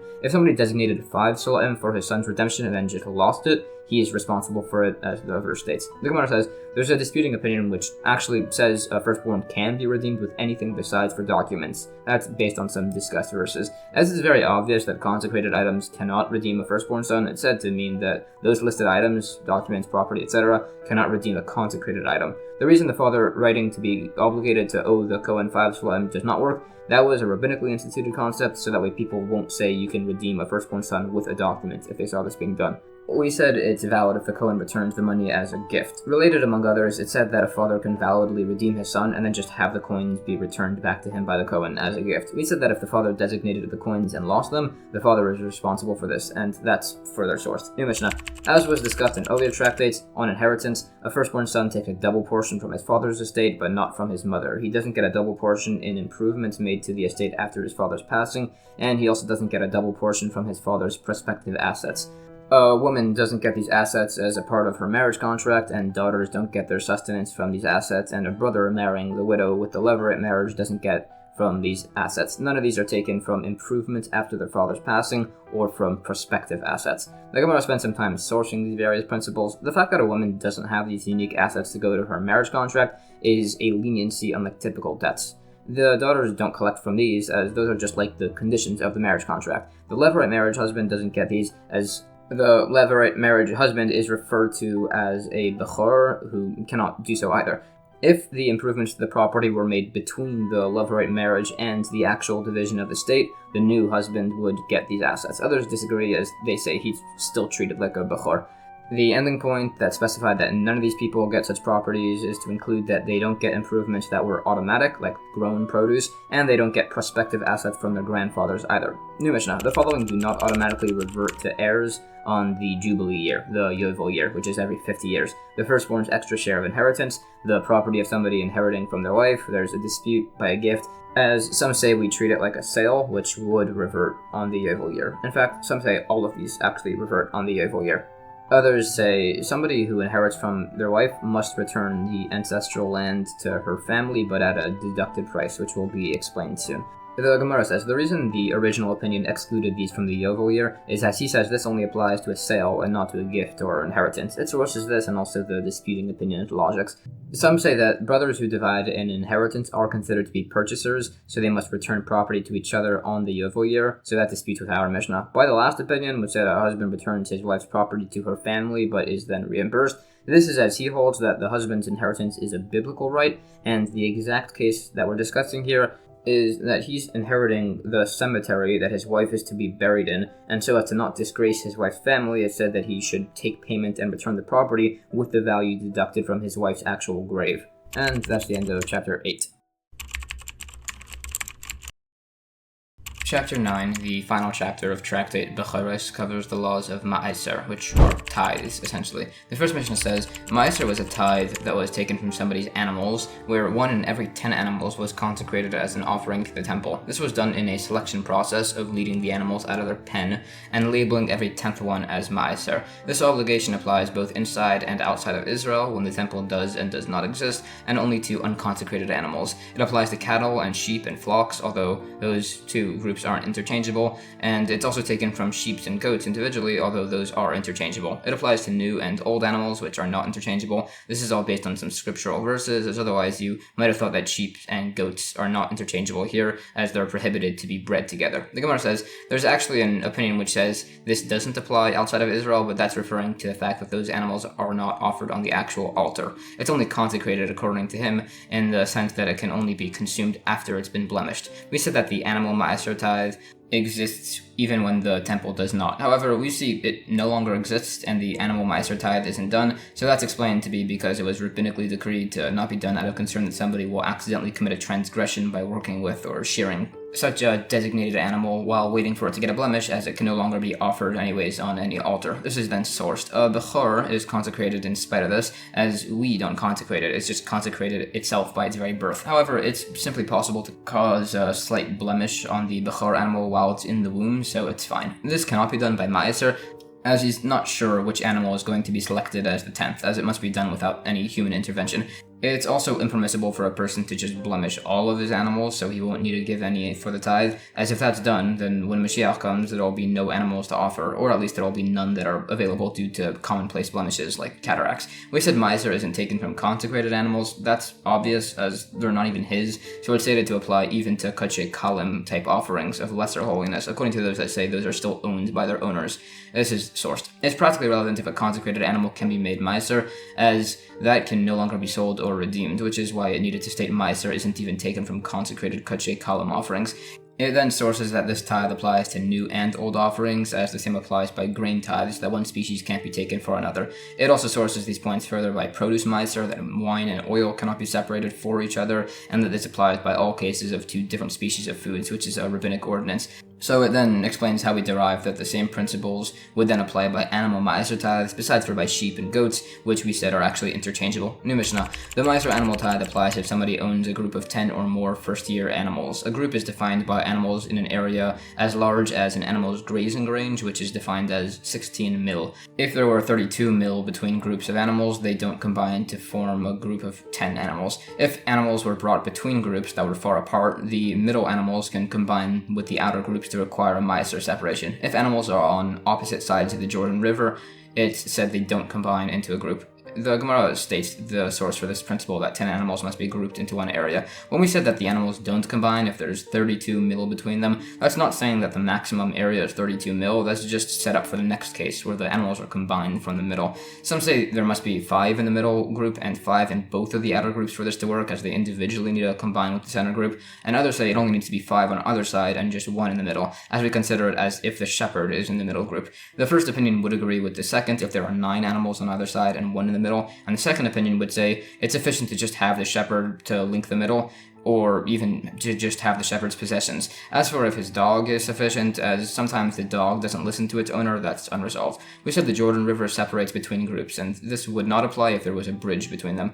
However, if this means the logic is that it's a matter of accessibility between the groups and it's not defined by just regional borders, that's unresolved then as to why this wouldn't apply by other rivers also. We said that the Jordan is a border of independent legal significance, although some actually dispute this. It also defines the exact parameters of the Jordan River as to where it starts and where it extends to. It also says that the Euphrates is the source of all other rivers, and also that some used it for immersion, although they seemingly contradict themselves, as they then also say you shouldn't immerse in a river as it could possibly contain majority rainwater. New Mishnah.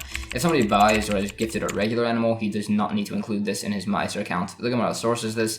These are described, and it's also said a sale or a gift of an animal while it's in the womb actually must be tithed, as it's not in that actual moment fit to be tithed. If somebody gave an animal as a gift to a harlot and then brought it back, it's included in the ma'aser account if it was still in its mother's womb. This would apply if the harlot in question was not Jewish, which is why she didn't tithe it herself, as an animal used to pay a Jewish harlot isn't legally considered to be a harlot's payment, which it then sources. And some say if a Kohen cohabits with a non-Jewish woman, he does not receive lashes, as their offspring is considered to be the woman's. New Mishnah. If brothers were partners of their father's estate, if they would be obligated to pay the excess korban tax, they would be exempt from the animal ma'aser, and if they needed to pay animal ma'aser, they would be exempt from the korban tax. If the animals were received from their father's undivided estate, the ma'aser tithe must be given from them. If they were not taken from a divided estate, they don't need to take ma'aser from them. If the estate was divided and then they re-entered a partnership, they need to pay the korban tax but no ma'aser. The Gemara sources these principles. Some say it's possible to be obligated in the Korban tax and also Meiser at the same time if the monies of the estate were divided but not the animals. It's possible to be obligated in neither the Meiser tax or the Meiser if the animals of the estate were divided but not the monies. And it's possible to be obligated in just the Korban tax if both were divided, and it's possible to be obligated in just Meiser if neither were divided. This was all just stated for the case where just the animals were divided to show that this doesn't imply that the money is then also being divided. We said if the estate is divided, there's an exemption from Meiser. Some say this only applies where one brother took all of the rams and the other took all of the goats. If they were all mixed up and divided, they can retroactively clarify that they were the animals that they were meant to have, meaning they're just viewed as regular heirs and not as purchasers, meaning Meiser would be taken. Others disagree and say Meiser still wouldn't apply here. A similar dispute exists if it's 9 large animals against 9 large animals or 10 small animals against 10 small animals. Some say they can retroactively clarify that was the intended mixture and there's no Meiser. Others disagree. It disputes further essentially as to whether this concept of retroactive clarification exists. New Mishnah. All animals in the pen must be tithed, besides for a hybrid, an animal with a defect, an animal born by a C-section, an animal under 7 days that's too young to be an offering, or an orphan, an animal whose mother died or was slaughtered and then it gave birth. Some say if the mother was slaughtered but the hide is still intact, its later offspring still have Meiser apply. The Gemara sources these principles. Animals that are problematic but are nevertheless tithed from by Meiser are animals used in bestiality, an animal that was designated as an idolatrous offering or as an idol, if it was paid to a harlot or exchanged for a dog, or if it's a tumtum or an androgynous. Some say these last two are actually not tithed. These principles are then sourced further, as essentially as a blemish would not disqualify such an animal from Meiser, immorality and idolatry don't disqualify it either. The issue with the tumtum and androgynous would just be that it's in an uncertain status regarding its gender. Some hold that a hybrid and a defected animal are exempt, but one born by a C-section or an orphan are not, which it disputes how they figure their logic, and it further describes this. New Mishnah. There are 3 designated dates to pay the animal Meiser. Rabbi Akiva says it's halfway to Passover, which is defined as 15 days before, halfway to Shavuos, 15 days before Shavuos, and halfway to Sukkot, 15 days before Sukkot. Then Azeh says it's on the 29th of Adar, the 1st of Sivan, and the 29th of Av. Rabbi Elazar and Rabbi Shimon say it's the 1st of Nisan, the 1st of Sivan, and the 29th of Elul. And not just the 1st of Tishrei, the day after, as that's just the holiday of Rosh Hashanah when tithing is impermissible anyway, so they do it a day early. Related, some say that the 1st of Elul is the new year to start counting that year's animal Meiser. Others say the animals born in Elul are entirely tithed by themselves. Others say all animals born from the 1st of Tishrei until the next 29th of Elul are all tithed together. The 5 animals born before the designated dates of tithing and the 5 born after are tithed together. So the purpose of the 3 designated dates was for slaughtering and selling these animals, as once these dates have arrived, a newborn animal cannot be slaughtered or sold without being tithed, although if somebody did so, there is no penalty. The Gemara says the fact that there are 3 dates for tithing these animals is to correspond to the early births, the late births, and the summertime births. The specific dates are chosen to allow for there to be lots of animals to be purchased for the 3 pilgrimage holidays. It defines the first opinion, as mentioned, as being 15 days between each pilgrimage holiday. Rabbi Akiva held that the month of Adar, right before Nisan, is sometimes a leap year, having 30 days as opposed to the lesser 29, so the fixed date isn't within there. Then Azai held that it always has 29 days as a fixed amount, so he placed one of the dates on the 29th of Adar. He also had a date on the 1st of Sivan, so there won't be time for the new supply of animals to run out. He put the last date on the 29th of Av, as he says the animals born in Elul are tithed together, and he didn't put it on the 30th of Av, as there's sometimes a leap month, and he wanted to make a distinction between tithing periods. The third opinion was Rabbi Elazar and Rabbi Shimon, and they said the first day was on the 1st of Nisan, as they say the laws of Passover are spoken on and expanded onto for 2 weeks in advance, and they just did the second date for the same reason as the prior, and they had the third date on the 29th of Elul, as they held that the 1st of Tishrei was the new year for the animal Meiser tithe, but that's the Rosh Hashanah when tithing can't be done, as mentioned, and this is in addition to the reason of making a clear distinction between these tithing periods. Then Azai essentially held, as there's differing opinions as to when the new years of tithing are, either the 1st of Elul or the 1st of Tishrei based on tradition, so he just made the entire month of Elul its own period. According to this opinion, if 5 animals are born in Av, 5 are born in Elul, and 5 are born in Tishrei, they're all just gathered and he takes one from Elul as the tithe. This is as wherever the new year here actually is, there would be 5 either way that's from a different year, so it must be taken from the Elul month specifically. New Mishnah. As for the exact method of tithing animals, they're all gathered into a pen and a small opening is made, so that way only one can leave at a time, and they're counted as they exit, and then every 10th animal is marked with red dye and declared as Meiser.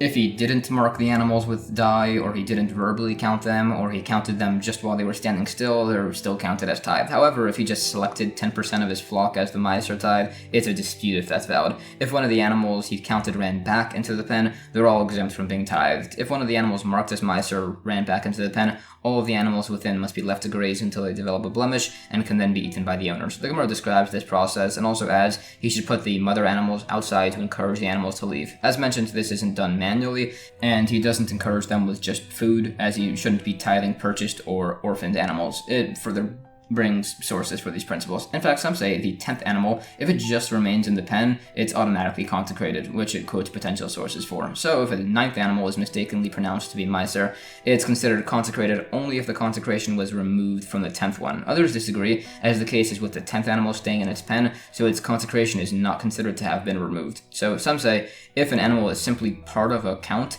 even if it doesn't reach 10 animals, it's still made exempt from the maaser tithe. This is then sourced, meaning if somebody had 14 lambs in a pen with 2 exits, and 6 left through one opening and 4 left through the other, and 4 remained, if the last 4 eventually left through the first exit with the original 6, there's maaser taken from one of those 10, and the remainder from the other exit combined with later animals as a new group. If they left to the second exit with the 4 animals, then the first group is entirely exempt, and the second group are tithed with later animals. There's variation on this quoted case. For instance, if 4 leave through each exit, whichever opening it leaves from, that forms a maaser group, and the remaining 4 are exempt. If the inside 6 leave through different exits, then both groups are exempt, and these last 6 combine with later groups. This additionally teaches that even if the count of the animals is only possibly going to reach 10, it's still exempt from the animal maaser. It also says, if somebody has 15 lambs to tithe, they all must be gathered into a pen. 10 are removed as maaser, and the remaining 5 combined for future dates. This is sourced, and it quotes some related cases. New Mishnah. If 2 animals left the pen at the exact same time, they're counted as 2. If they were counted as 1, the 9th and 10th animals will be messed up. If you counted the 9th animal as the 10th, and then called the 10th animal the 9th, and then called the 11th animal the 10th, all 3 of these are sanctified. The 9th is eaten when it's blemished, the 10th is maaser, and the 11th is offered as a shlamim offering. By the 11th animal here, it's a dispute as to if it can be substituted, although it's supported that it can, as it's an offering. If the 9th animal was pronounced 10th, and the 10th was pronounced 10th, and the 11th was pronounced 10th, the 11th isn't sanctified, as generally if the 10th is properly pronounced as the 10th, the 11th isn't sanctified. The Gemara says, it's disputed. If somebody counted his animals in pairs or hundreds as to whether the 10ths go by his count or by the actual every 10 animals. However, in our Mishnah's case, where 2 leave at once, we said it'll cause an error if they're counted as 1, so this would imply we disagree with the second opinion. So he would answer that's different, as he didn't intend for the animals to leave as such. They just did so on their own. To dispute the first opinion, it said if the animals are counted backwards, 10 to 1, the last animal is sanctified, which causes issues with the opinion that says it goes by the person's count of 10. So he'd answer, it's valid, as that's just how the Persians count, where they call 10 as 1. We said if the 9th animal is called 10, the 10th is called 9, and the 11th is called 10, all 3 of these are sanctified. This is then sourced, and that it only applies to the numbers immediately around 10, meaning this wouldn't extend to apply also by the 8th or 12th animals. Some disagree and say that only one other animal, the 9th or the 11th, can be additionally sanctified through a miscount at a time. If after 8 animals 2 leave at the same time, if they're pronounced 9th, they're considered to be a consecrated and ordinary animal that got mixed up. If they're both pronounced 10th, they're both considered to be maaser that are mixed. If after 9 animals 2 leave and are pronounced 10th, they're considered to be mixed maaser. If they're pronounced 11th, they're considered mixed, consecrated, and ordinary animal. This is not redundant, as here both were consecrated, even though the designation of 10th was removed from the 10th. As we said, typically the 11th is only sanctified if the 10th is not counted as the actual 10th, which it then spends some time sourcing. Some say counting the 10th animal as the 11th is sufficient to miscount it and make the 11th sanctified if it's called a 10th. If after 9 animals 2 leave at the same time, we said they're both maaser. As for what to do with them, some say they should be left to graze until they get a blemish, according to those that say an offering shouldn't intentionally be invalidated. Other opinions say they should just be offered, as they hold this can be done, and others say the animal should be left to die, as he holds a miscounted maaser is considered to be a substitution which must be left to die. This is sourced, and it mentions that now when there is no altar, mixed maaser animals must be left to die, so that way they're not transgressed with. Although this would anyways apply with any maaser animal. If somebody tells their agent to tithe their flock, and the agent miscounts the 9th as the 10th, it's a debate if it's sanctified, as some say the owner can just say that this caused him harm, so it has no legal standing, and if the 11th is pronounced as the 10th, it's said to not have any legal standing. This is different than somebody telling an agent to separate teruma tithes on his behalf, where their error in their tithing is not nullified, as people will separate teruma tithes in different amounts, some more, some less, depending on the individual, but Maaser has a strict definite amount as a tenth, so the owner can validly claim that the agent made an error which has no legal standing. And that's the end of chapter 9 and the entire Tractate Bechoros. Alright, that was a lot of information, so here's a rough summary of a lot of practical takeaways from this tractate. Temple offerings and the actual Kohanim serving the temple can be disqualified by having a physical blemish somewhere on their body. The firstborn tithe is taken from donkeys, animals, and people. By donkeys, the value is redeemed onto a lamb and is given to a Kohen. A firstborn unblemished kosher animal is given to a Kohen. A firstborn son is redeemed onto a few coins which are given to a Kohen. In temple times, there were various tithes called Maaser that had to be given to the Kohanim as an offering from animals and produce. Nowadays, a form of this still exists, wherein 10% of all our income is given to charity. And that's about everything. Thank you so much for watching.